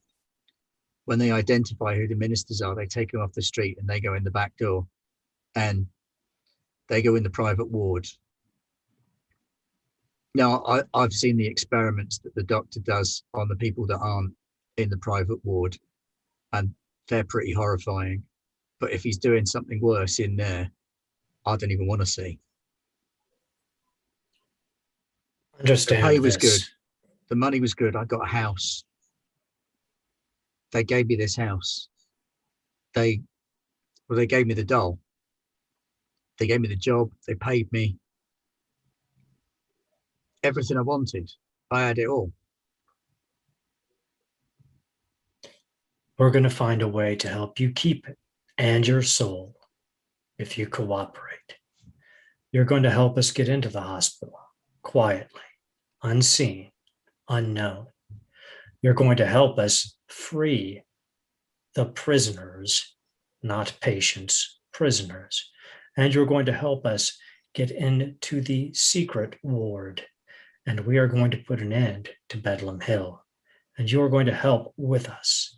And at the end of the day, and at the end of the night, when we are done, it will be you, the hero of Red Row, that has saved countless drow lives. Everyone here will know that you are the hero. And we will make sure that you stay a living hero as long as you don't cross us. Precisely. I'll do whatever you want. Whatever you want. You will. We have two friends that are going to come up here, and you are going to help them. At that point, one of your friends does come up there. Nadir enters the room. It's not a pleasantly scented room anymore, Nadir. Not that it was particularly pleasant to begin with. Well, I've passed the privy, and that was quite well familiar, frankly. Very similar in terms of smell to this room. Yes. Did something die in here, or am I too early? No death yet. He chose the enlightened path. Ah, well, he's clever than okay, good. So you have extracted everything that you need? Yes, he is quite happy to help us infiltrate Bedlam Hill. Okay, is he able to give us a floor plan so that we can assess the size? Do we have numbers of the patients that we must extract? Just these basic logistics, He's provided us the basic information, but I was waiting for you and Feather to come up so we could develop the actual plan of attack and get the floor plan. I'm sure it'll mean more to you than it will to me. I will whistle down the stairs for feathers. Feathers! We didn't arrange a code, but I think you'll get the idea. Yep. I will go upstairs. You go up the stairs. There's the 3 rooms on the landing. This bedroom is very, very crowded now. There are already 4 drow in there, one of whom is chained to the bed. Is there a bigger rooms that maybe we could use? Actually, what is our new friend's name? I must write it in the book. He gave us his drow name. I call him Ashes. He hasn't earned his full name back yet. Just for the records, wink, what would his full name be? Treads on Very ash. good question. Treads on ash. Treads on ash. Thank you, Says my this new friend. Remarkably meek voice out of such a large drow. This guy's probably about the same size as Rex, who, meanwhile, See that? Segway. Segway. Segway. Oh, points for that. Yeah, Segway. So, Rex, Yes. dinner at the church. What fun. Yeah. It's Goodness not, gracious. they're not heavy-handed with their religion. They've all got guns and they do regularly get them out and sort of wave them around to make a point and gesture. But they're not like overtly shoving their religion down your throat, which is good in this context because their religion is guns and you don't want that shoved down your throat. Yeah. Very much away from my throat, if preferable. Okay then. And then after you've eaten, Yeah. Brother Hellion comes up and says, "Oh, are you ready to go?" Yes. Excellent. More than ready I'm going to leave the initiates here, and my daughters will come with us to my meeting. I'm going to have a chat with one of the Moon Harem. Oh. Okay.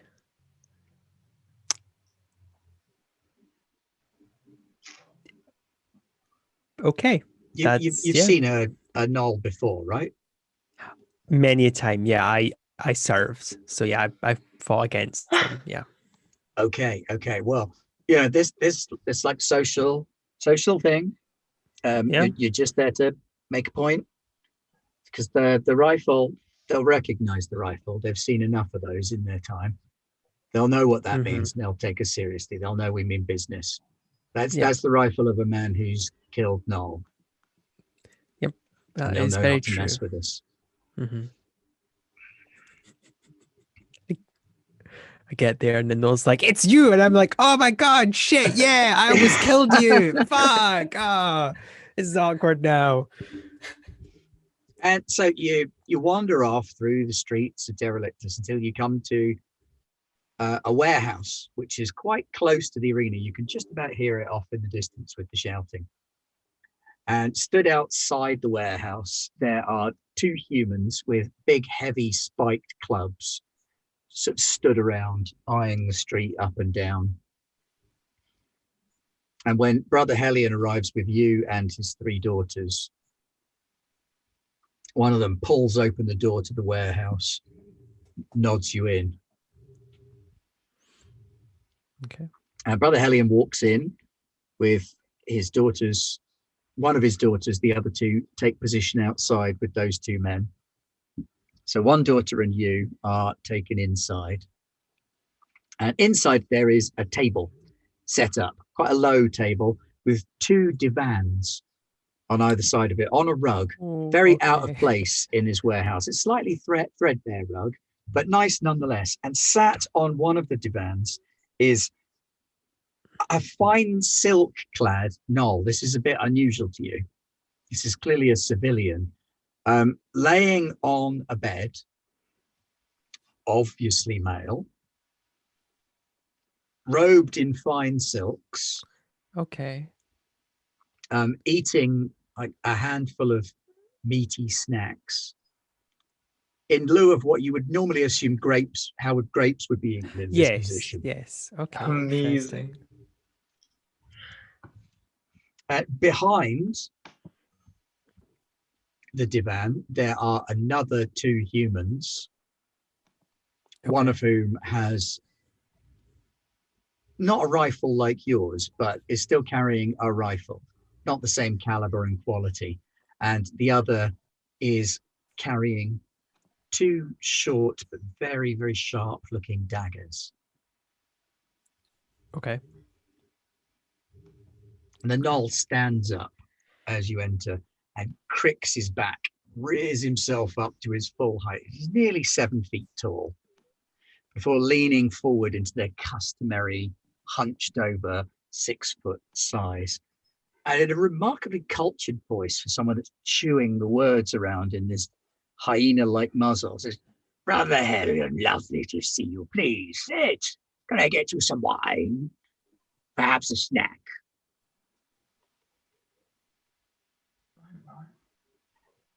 Oh, am I being asked? I thought. No, he no, that was asking- Brother okay. Hellion. They're ignoring you completely. Yeah, I figured. Yeah. But you're sort of eyeing up the room. Do you want to do anything? I don't really have any skills in looking. I kind of just have skills in punching. So I might wait until punching ensues. I think I have an advancement that does allow me to like assess who's the best to fight. Yeah. But if I'm being honest, I would assume that's one of his daughters. I would imagine like she's probably the toughest one outside of myself in this room. Just using my comment. Yeah, that's very true. Actually, yeah. I don't know if I have to roll for that or not, though. To my understanding, I think it's just I can because I'm a brawler, so it's like, hey, who can I pick a fight with? Well, this silk-clad knoll gentleman seems to take a perverse pleasure in sitting in just such a way as to emphasize his maleness at every possible opportunity. Okay. Wow. So he's a submissive knoll then. Males are. In By the way, hyena packs are matriarchal. Yeah, no, I Yes. know. Yeah. We love this. I also just like the idea. Also, it makes humans uncomfortable and drow uncomfortable. Well, I was about to say I just like the idea of in my head I'm like, well, I mean, at least I know he's not, concealing any weapons. It's a positive there. His weapon is very much not concealed. Yeah, no, that's true. My. Neither are the two swords on the floor by the divan, which have got I'm regretting not being long engaged in ribbons this tied to conversation. round Oh. hilts. Interesting. Okay. Are they like? Oh, sorry. Never mind. No, carry on. I was gonna say, do they look ceremonial? Like they have been placed on the ground for a purpose, or have they just been They've just been put discarded there to rest Okay, them. that's fine. Yeah. That's I fine. mean, they're crossed over, Mhm. but that could just be a neat freak thing rather than Yeah. anything else. Oh no, yeah, no, I follow. Okay, that's fine. Hellion sits rather stiffly on the divan, and instead of lounging on it, just sort of sits on the end of the divan and very pointedly looks at the knoll's face. Says, well, I don't see how a meeting like this can serve either of us any good. You and your family, you run the arena. Me and mine, we don't hold truck with that close-up fighting. We prefer the strength of the belief in our guns. And then all says, well, that's exactly why I wanted to see you. See, we think there's some scope for a gun-based event, but obviously you're the experts. So we wanted to get your opinion on whether or not guns could have a place in the arena, and maybe whether your congregation would be willing to put forward a champion or two to take a few shots. Maybe we could do a guns against swords battle sort of thing. I don't know. Whatever works for you, really. We're just quite keen to get some more showy, flashy things. And you're not sure if it's conscious or not, but as he says flashy, he moves in just the wrong way.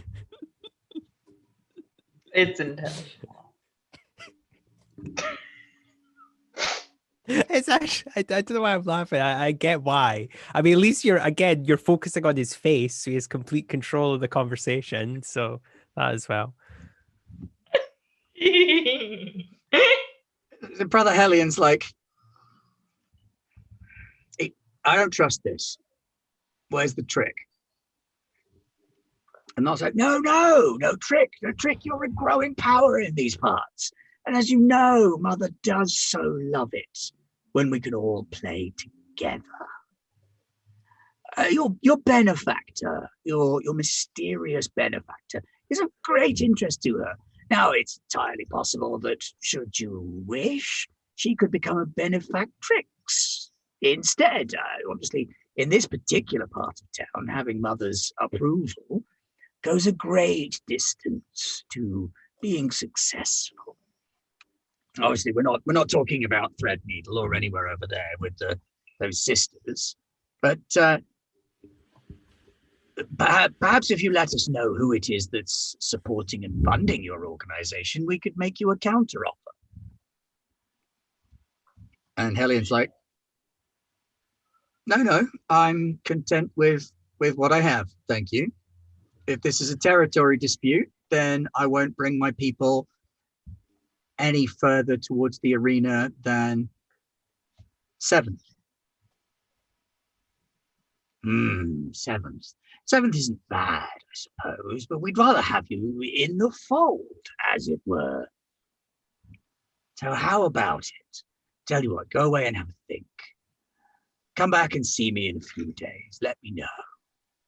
There's a good lad. And he stretches languidly on his divan. Brother Helion stands up. I'll talk to my people and I'll get back to you. It's the first time you've seen Brother Helion slightly flustered for words, actually. And he turns around on his heels and stomps out of the warehouse. Yeah, I'll follow then. There's no reason to hang around. And Helion and his daughters and you travel much faster back the way you came than when you came in. Yeah. And he turns to you and he says, what was your opinion on that? Well, I mean, I think if you were in the business of like having people kill each other for sport, I think guns kill people quicker. So I don't think they want to have people shooting other people. I think they'd probably want like a duel, like who can shoot someone the quickest, or like a shooting contest. Because I can't imagine there's much sport in like one person just shooting an unarmed person or a person with a sword or something, unless they're really good with a sword. Now, the other reason I asked you to come along is you people are good at sizing up opposition, aren't you? Yeah, we're known for that. That's kind of one of the knightly duties, if you will. So what was the biggest threat in there?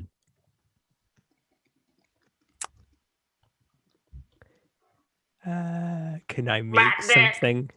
Well, no, can I make something up, or like, are you actually like asking me to? I'm giving you the opportunity to use your advance if you want. I would like to. There's no roll required. No roll. No, I didn't think there was. Yeah. I don't want to say like, oh, the guy with the rifle, and like Ben's like, oh, do you not think it was the? No.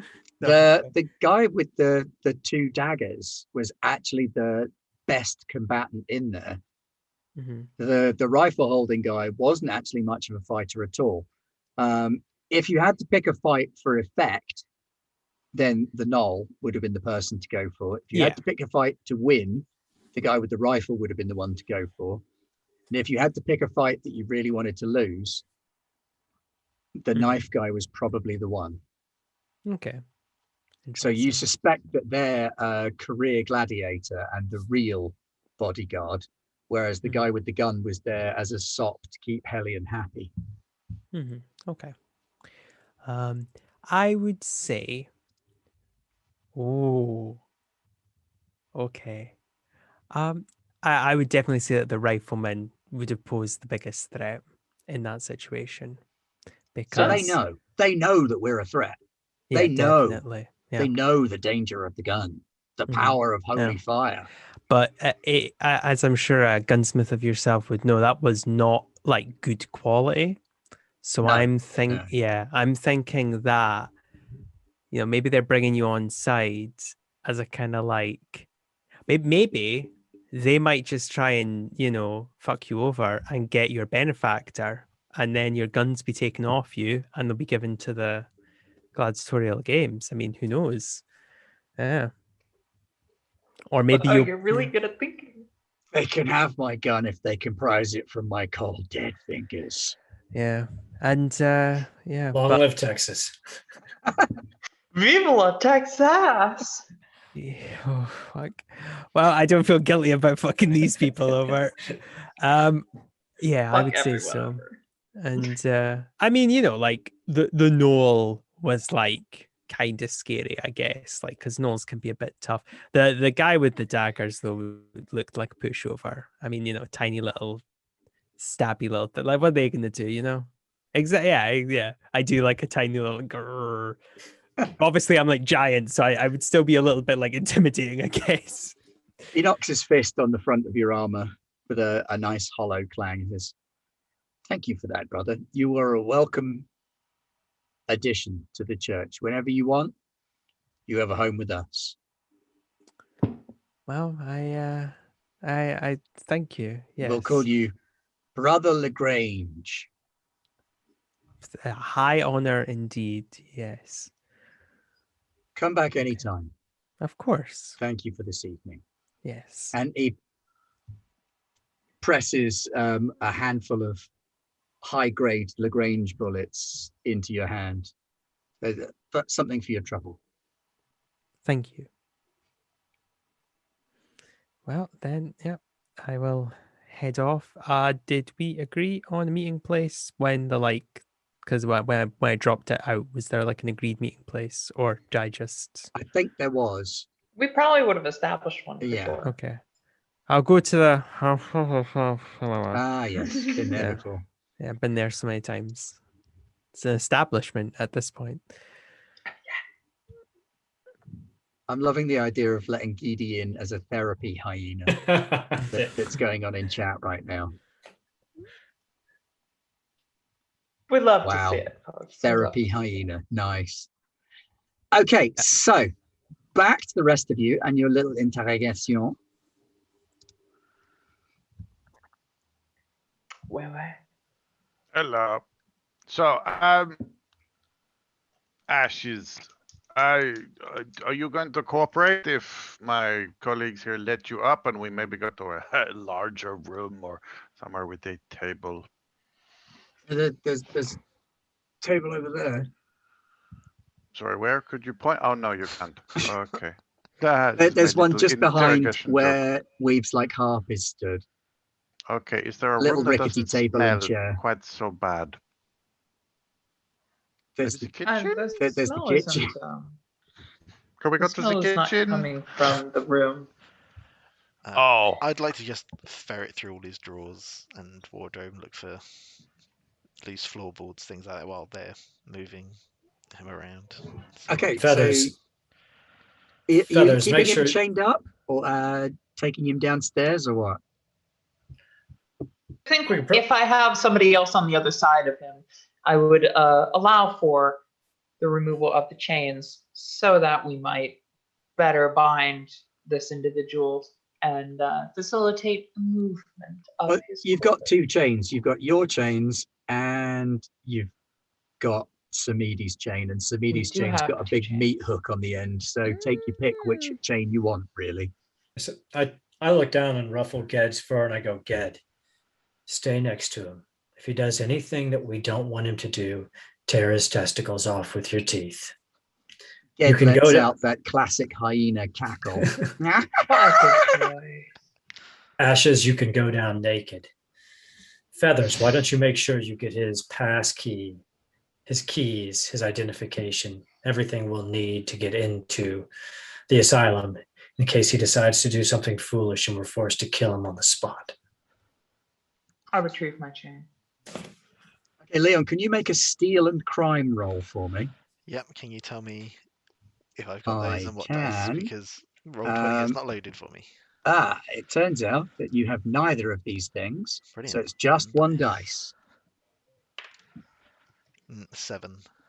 7 is still a pass. It's pass with some stress. So I am going to give you a point of shadow stress, but you've got your resistance. So that just takes off one of your resistance from your shadow stress. Okay. So it won't have any particular effect on you now. You go through his cupboards and his drawers, and this guy's house is a mess. You're far more used to rifling through ordered households that have been well cared for by staff, not the slum home of a slob. And so it takes you a while, and you pull out dirty clothes, a chain, an illegal machete. He's got a little jar of Malak under his bed, which is like that drow weed, basically. And stuck with some kind of gum to the back of the bedpost, there's a key. Like a slender iron key. It's smaller than the keys on his keychain. It's curious. Okay. Is there anything obvious in the room with a small lock on it, a chest of drawers? Nope, nothing in the room has been locked. Okay. The only locked thing you've seen in the house has been the other upstairs room. Oh, this is going to be unpleasant. Go We have unlock to the know door. who we're I'll see if dealing the with. key fits in that door. The key slips into the lock as though it was made for it. I'm a curious person, so I will unlock the door. So you unlock the door and there's a narrow staircase leading up with a slight draft coming down from above. Huh. Okay, I will quite. Oh, can I have a listen out in case there's another dog up there? I doubt there's another dog up there. But You don't hear anything. I'm not going to make you roll for that because Okay. there's not any real noise coming from up there. okay, I will. You- I'm gonna take the key out of the lock so no one can lock it behind me. Because I'm Creep. smart like that. Up the stairs And creep up the staircase. in the dark to an attic room. There's a small grimy window about this big, letting in some tiny amount of light from outside. And this is an attic room. There's a couple of boxes and trunks in here of stuff. And there's also a little camp bed tucked down behind some boxes and a figure laying on the camp bed. Can't really make out any features on them. Do they look like they're breathing? It's very dark. It's hard to tell. So make an investigate and, you know what? Technology roll. Okay. Apologies, you have to check my sheet again. You've got investigate 1. You've not got technology. Okay. Is it just the highest? 9. Yeah, so that's a complete success. They seem to be breathing, but there's also a slight ticking, whirring sort sound coming from them. Okay. Like a very faint clicking sound that you've only ever heard before in sort of clockwork. I will slowly approach the figure. I want to try and get a better look at them. I missed. As I you get missed Lydia's closer, hand signals then. as you get closer, you can make out that there is a slim drow figure wearing sort of a dirty shift, just lying on this camp bed. There appears to be some kind of crown or hat or something stuck to their head. And there's a thin chain leading from their ankle to one of the bedposts. Right.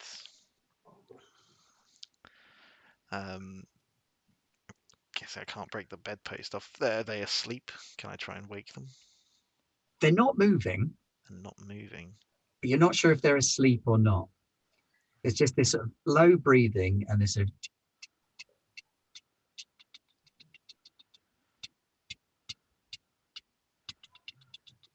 Okay. I'm going to return to my companions downstairs. I think for consult on this. I feel like Weaves would probably be best wanting to hear about what's happening. Ooh, you don't necessarily want to tell her.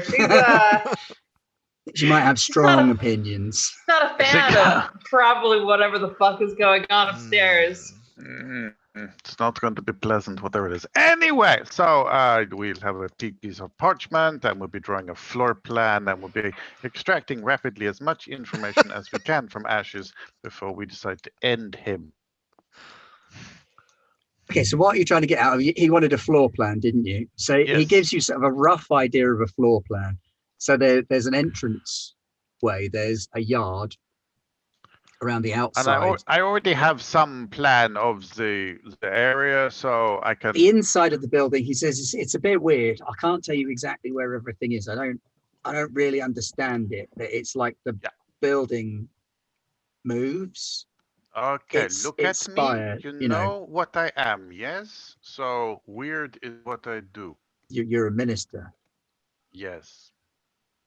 Anyway, moving on, silly man. So there's 5 wards, and the patients are on the wards. Then we've got the treatment rooms.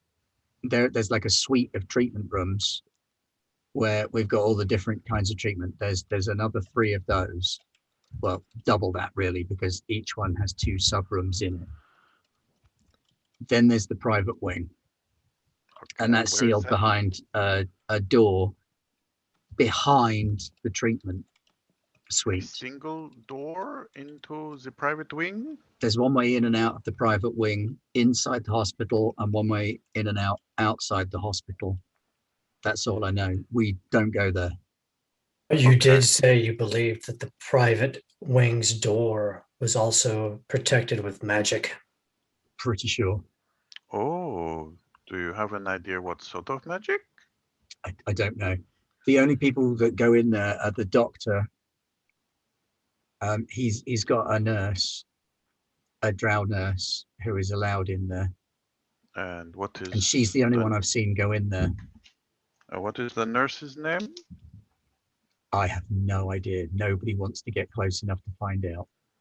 Okay, does she have any distinguishing characteristics apart from being deeply terrifying? She's deeply terrifying. That's her most distinguishing characteristic. Yeah, but so is Weaves, so that doesn't help me. Yeah, he looks at Weaves and he says, "Look, don't kill me for saying this, but I think she used to be a midwife." Oh. Why would I kill you for speaking your truth? Because she works for the doctor and she does bad things in the private wing. And I think she's a midwife because she's got too many arms. Oh. And I've seen her do this thing with the arms in front of the door. I don't know what it is before she opens it. This is important information, This is comrade. very Why would you hesitate interesting. to inform us of this? Because I thought you might kill me if I Also, said it. when I asked about the I'll distinguishing kill you if you characteristics, don't answer our questions. Okay. So just a few more. So how many patients are there in the hospital right now, or when you left last night? We're getting close to capacity. The hospital can hold, well, the hospital's supposed to hold about 100, but I would say we're probably closer to 200. Hmm. And this is just in the general ward, not even in the private ward. Yeah. What are the Kind what are of. they? Look at my fellow ministers and go, okay, we're going to need a railroad. You and your fellow orderlies, how do you patrol inside? Teams of 2, you sweep ward to ward. Some of them are chained up. Some of them have got head cages. How do you communicate? Is there an emergency signal if something goes wrong? We've all got a bell or a whistle for if it And goes wrong. if a bell or whistle is used, do all the orderlies congregate at the one location? You lock all the doors. You lock every single door. You pull out any staff. You lock every door, and then you meet. How many orderlies each night are patrolling in pairs of 2? We've got a team of about a dozen. A dozen patrols or 6 patrols of 2 Six patrols, but you're never all on at once. Usually only 3 on at once. We work in shifts. Where are the other 3 patrols when they're not on shift? At home, like I am. All right. I'm not due on shift for another couple of hours. So it's 3 patrols of 2 people on shift at any one time. Usually. I know they're trying to recruit. They're looking to get more orderlies because they want to switch to more patrols and more shifts. Are they asking you orderlies to bring in possible candidates? How are they recruiting? Oh, clever. I don't know. That's outside of my job description, but I'll do it if you want. We'll see. I look at him just like, We will see. Leon, at this point, Lucian re-enters the room. Weaves, do you still have your poison? oh, of course. I gestured to the bowl, which I've already poured. It's full of poison and probably 2 days ago's beverages. Ashes has another secret to tell us. Oh. Shall I administer before or after? Let's see how quickly he responds. Hmm. Ashes, who is the girl you have locked in the attic upstairs? She's not a girl. She's a doll. She's not real. Explain. They're dolls. What do you mean when you say they're dolls? Well, sometimes when they're too crazy, sometimes the doctor takes out the bits that make them crazy, and then what's left is not really a person anymore. They're just like a shell, and they call them dolls. Oh, fuck, that sounds awful. Oh, Yeah. fucking So- hell. Yeah, saw that coming. So what you're saying to me is that you've allowed a drow, one of our people, to be horribly tortured and maimed, and then you keep her remains, her soul trapped here away from Dam Now and Charnel as a toy for I your didn't do it. amusement. I didn't do it. They did it. They who? The doctor, the nurse, they did it. How many dolls are there? And Where? where are they? Only one. There's only one here. Where The do they others. give them to other orderlies? It was like a bonus for doing a good job. Oh. Leon. Look, it's nothing. It's better than what the gangs do. Why is she chained to the bed? So she doesn't hurt herself. Feathers, please. Remove the doll's head. Right now. Okay. I'm not gonna walk over mess to with a him. midwife. I walk over to him and I say, open up. He sort of shrinks back in his chair and he's babbling. I didn't do it. I They pull did out my work didn't do cleaver it. and put it to his throat. Say, They did do as she says. But you participated. You kind of And that's the same thing. you force this concoction into his mouth, and he coughs and splutters a little bit. There's a very, very, very small chance that we will allow you to live. You must do your utmost to destroy your former employers with our aid, and then you will get the antidote.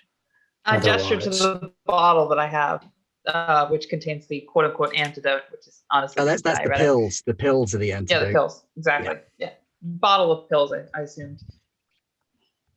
I gesture to it and I'm like, I have the can't go back antidote. there. I can't go back there now. They'll know. They always know. How? will I know? How was it know? They What do you just mean? know. They know things. They know things they shouldn't know. Who are they? Mm. The doctor, the nurse, How do they know? I don't know how they know. They just seem to know everything. They're really smart. So Are they smart or is obviously, it magic? Both. what has happened when someone else has come in Mm. and deceived them? You say you talk as if you've seen something like this before. What do they do? They took out bits of his brain and sent him to the arena. How Oh, did they take him, though? How many guards converged? Was the doctor there? Was his nurse there? What actions did they take to remove this threat? He got called into a meeting. He thought he was getting promoted. And when he came out in a wagon with some of that stuff in his head. Well, understand this. When we go in there, you and us, nothing is coming out. You're not going to get called into a meeting because at the end of the night, Bedlam Hill will burn in a tragic fire after we free everyone. Whether or not you burn in that fire or not, or get the antidote, is up to your actions. His shoulders kind of slump and his head tips forward and a little bit of drool drips off of his bottom lip, and he says, then you might want to hurry. why? Because I think they're sending an order of the fighting dolls. When? I don't know, but I do know that some of the bigger, tougher crazies have been going for surgery and not coming back. Okay, so It's been the big ones and the tough ones. That's who they want. They want the big ones, the tough ones, and the pretty ones. And they have been converted to these automata. So we go early and we we infiltrate Bedlam when it is full of these muscular automata, or we go late when there are maybe slightly less of them. Strategically, one of these is more attractive, but I can understand that my colleague of Charnel will not be happy to let any more of these Right, continue Leon. in their shadow of an existence. I would say, Feathers, I Sorry, think... I didn't realize you were in mid-flow. My bad. No, I think if there is one of us here who can release the doll, I think it is probably Samedi who should be the one to pass her on. If he is not too busy intimidating or chewing on the heart of this man.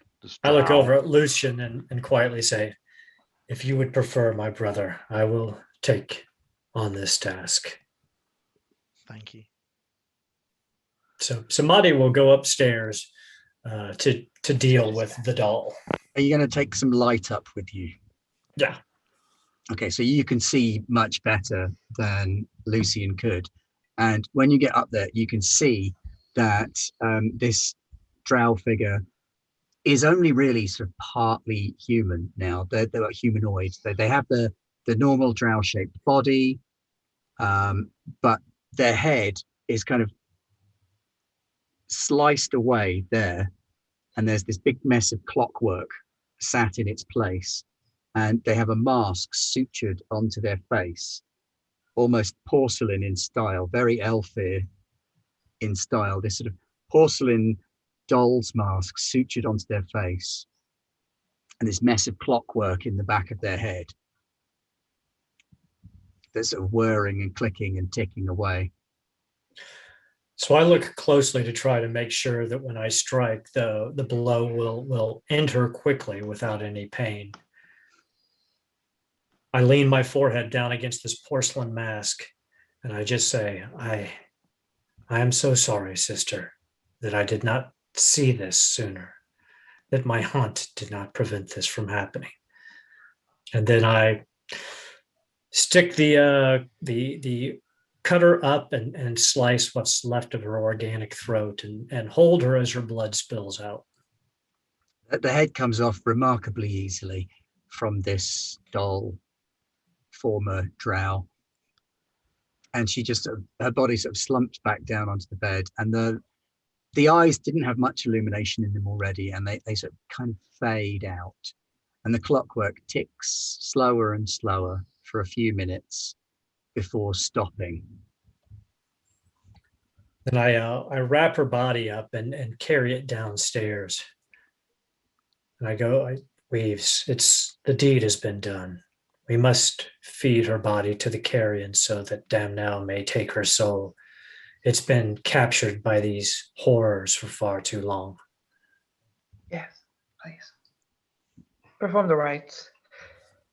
This is not a fate any drow deserves. Crazy or sane. And we know who goes into Bedlam. This must be stopped. We will hunt them all down. We will kill them all. Yes. Yes, we will.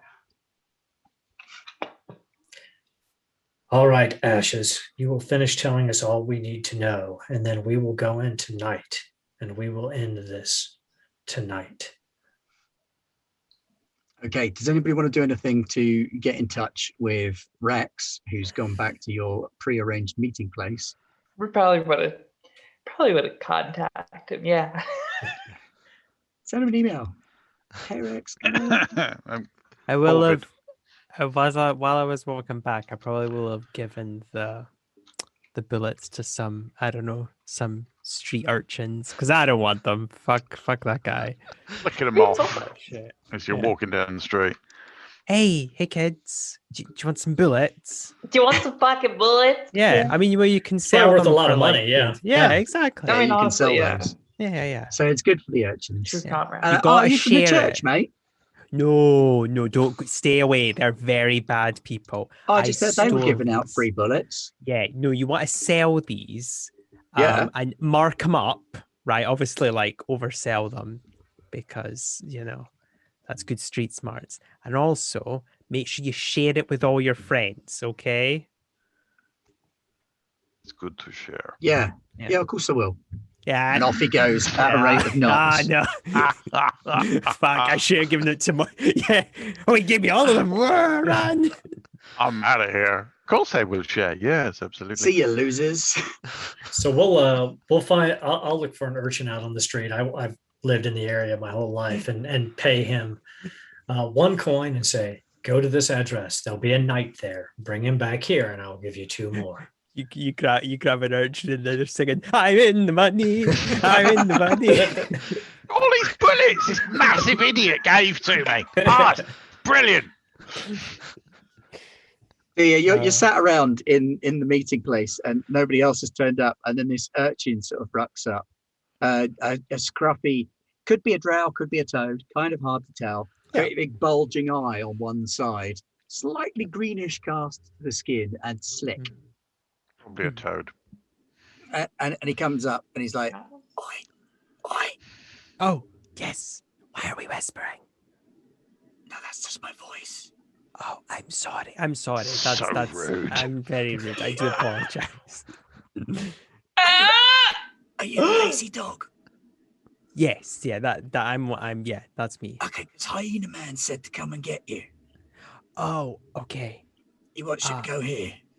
All right, okay. And he said you had to give me 2 coins. Oh, Naughty bastard. okay. I give him 2 coins. Cheers. Who else is now seeing Sam D with a cape and his underpants on the outside? Is that just me? Yeah, I'll follow. Yeah. Who knows what Hyena dark lies Man. in the herds of drow? Hyena Man knows. Money! Right, okay, so you are led through the streets to this little terraced house by the urchin, who sort of knocks on the door, waits for Samidi to answer. You've done well, boy. Here's 2 coin. Thanks, Chief. And he's off. Wow. Speed. He's done well. Yeah, he's done. Yeah. Well done, What that a urchin. champ, honestly. Enterprising. Very enterprising. No, I I respect fucking, that. I fucking We're respect assuming that, yeah. it's the same urchin that Rex gave the Has the bullets bullets. to. Yeah. Yeah, stacked More full than of one bullets as urchin well. in this town, trust. Okay, and I'm going to wrap it up there with you all back together again. Nye, do you want to tell anybody anything about your adventures? Yes. Oh, okay. So I went to the church, like you guys said, and they were making a deal with the arena people. Mother Moon. Yes. and there was a gnoll, and he was in like silks and stuff, so he was quite a fancy gnoll. And he was saying that he wanted to know the church's benefactor, and he was interested in like integrating the church in with Mother Moon. And the church guy was a bit like uneasy about that. And they had a gladiator who was like the real deal. Like I would have a tough time taking him in a one-on-one fight.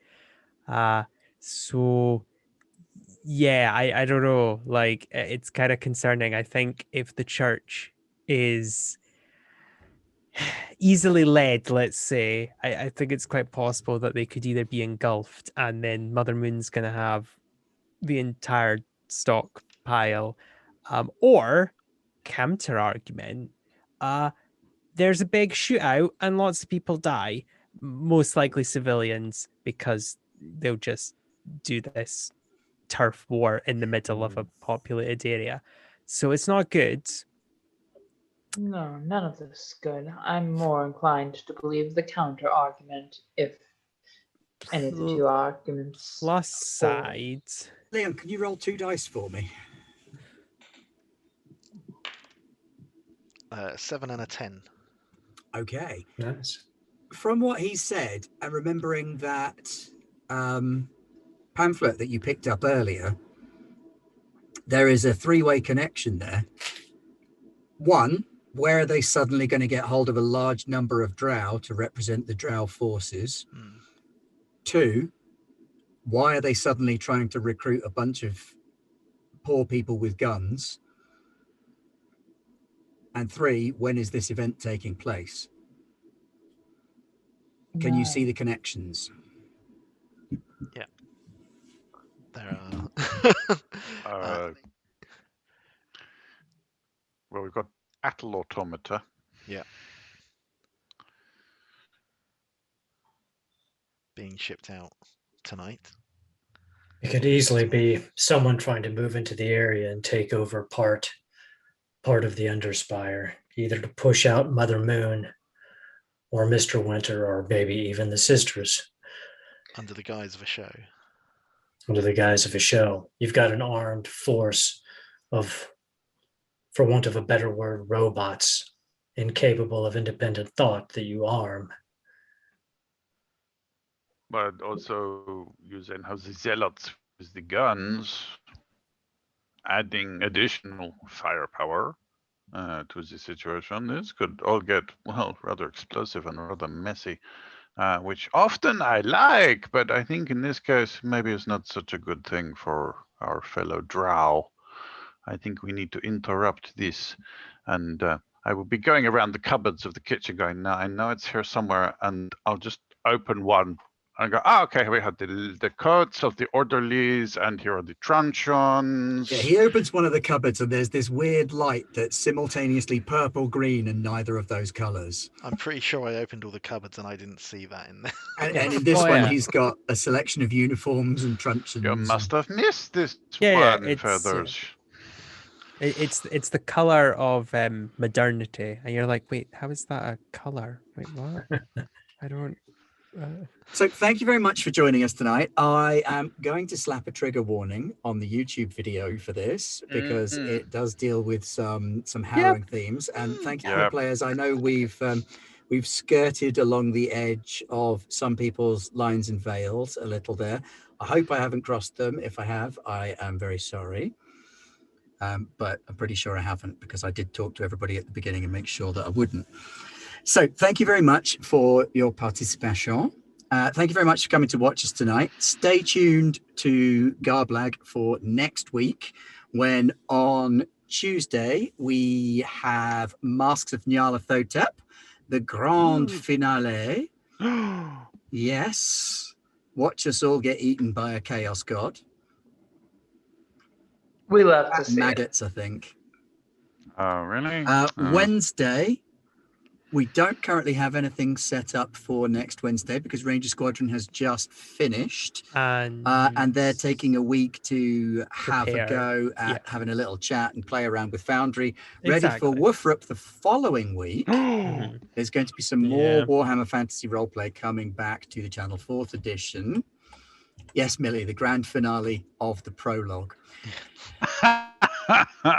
Thursday next week, we're still ironing out exactly who is going to be doing what on the spaceship and where we're going and what we're doing. And there's going to be an interesting conversation to be had between me and the captain because I may have just roped him into a 6 mega jump journey without checking for permission first. And I'm going to have to lock that door to the bats nice and tight so no one eats them. The buffet room. There's a good chance I'll be in that one, whatever happens. And then we'll be back next week for more Spire, where our band of renegades will come up with a plan to interfere, interrupt, interrogate, intervene with the maniacal and sinister plans of whoever and whatever the Doctor is. He's not a Time Lord. Somebody did ask earlier. Thank God. But thank you very much for joining us. Anybody got anything they want to throw in? Pat? Plug for Diesel This Shot? was an absolute blast. I mean, if you guys want to watch Diesel Shot tonight, we don't actually have like a scheduled game planned, but you see that white screen behind me? That one right there? Well, that's white because I put this on it, some gesso, and I'm going to be painting tonight the cover of Changed Stars. Oh, very cool. The Yeah, publishing in awesome. April. Hopefully Which this I've is- heard a malicious rumor may be coming to Kickstarter soon. Maybe in April, maybe like the 16th or something. I don't know. But stay tuned. So there's another reason to stay tuned to Garblag because we might try and sneak a play on, if that's okay. But I mean, like, maybe during the Kickstarter month, we might, like, I don't know, put on some shows on Garblog Games. It's a crazy idea that might catch on. Nah. Crazy idea. Who would ever do that sort of thing? Madness. Who would be crazy enough to perform such an activity? My. Okay. My money's on Lord Percy. Yes. Garblag will soon have its inaugural Garblog. Yes, I am in the process of writing the Garblog. Not as we speak, because obviously I'm doing this now, but I am writing the Garblog for Garblag as yeah. part of my contribution to the 4 Garblags of the Garpocalypse. Stop saying Garblog. Yeah. Yep. Yep. Who you may also be able to see at GaryCon, all playing Alien in the same place at the same time. What Very could cool. possibly go wrong? That's me and Millie and Pete and Matt Jowett, Is Let that the allowed? Are you all inside- allowed to all be playing together? Alien in the same place at the same time. There's no way that could possibly go wrong. No. Let the But thank you very Ransom, much for joining us everyone's- tonight. I will let you people go to your various types of rests and afternoon pursuits. Thank you very much for coming along and playing. Mhm. Lovely players. Leon, thank you for producing. Yay. Thank you everyone in chat Yay. for coming along and joining in. And congratulations to the Foo for winning the Strata PDF. Talk to Lord Garblag, his Garblagginess, and that will be winging its way to you shortly. But thank you and good night. Night. Good night.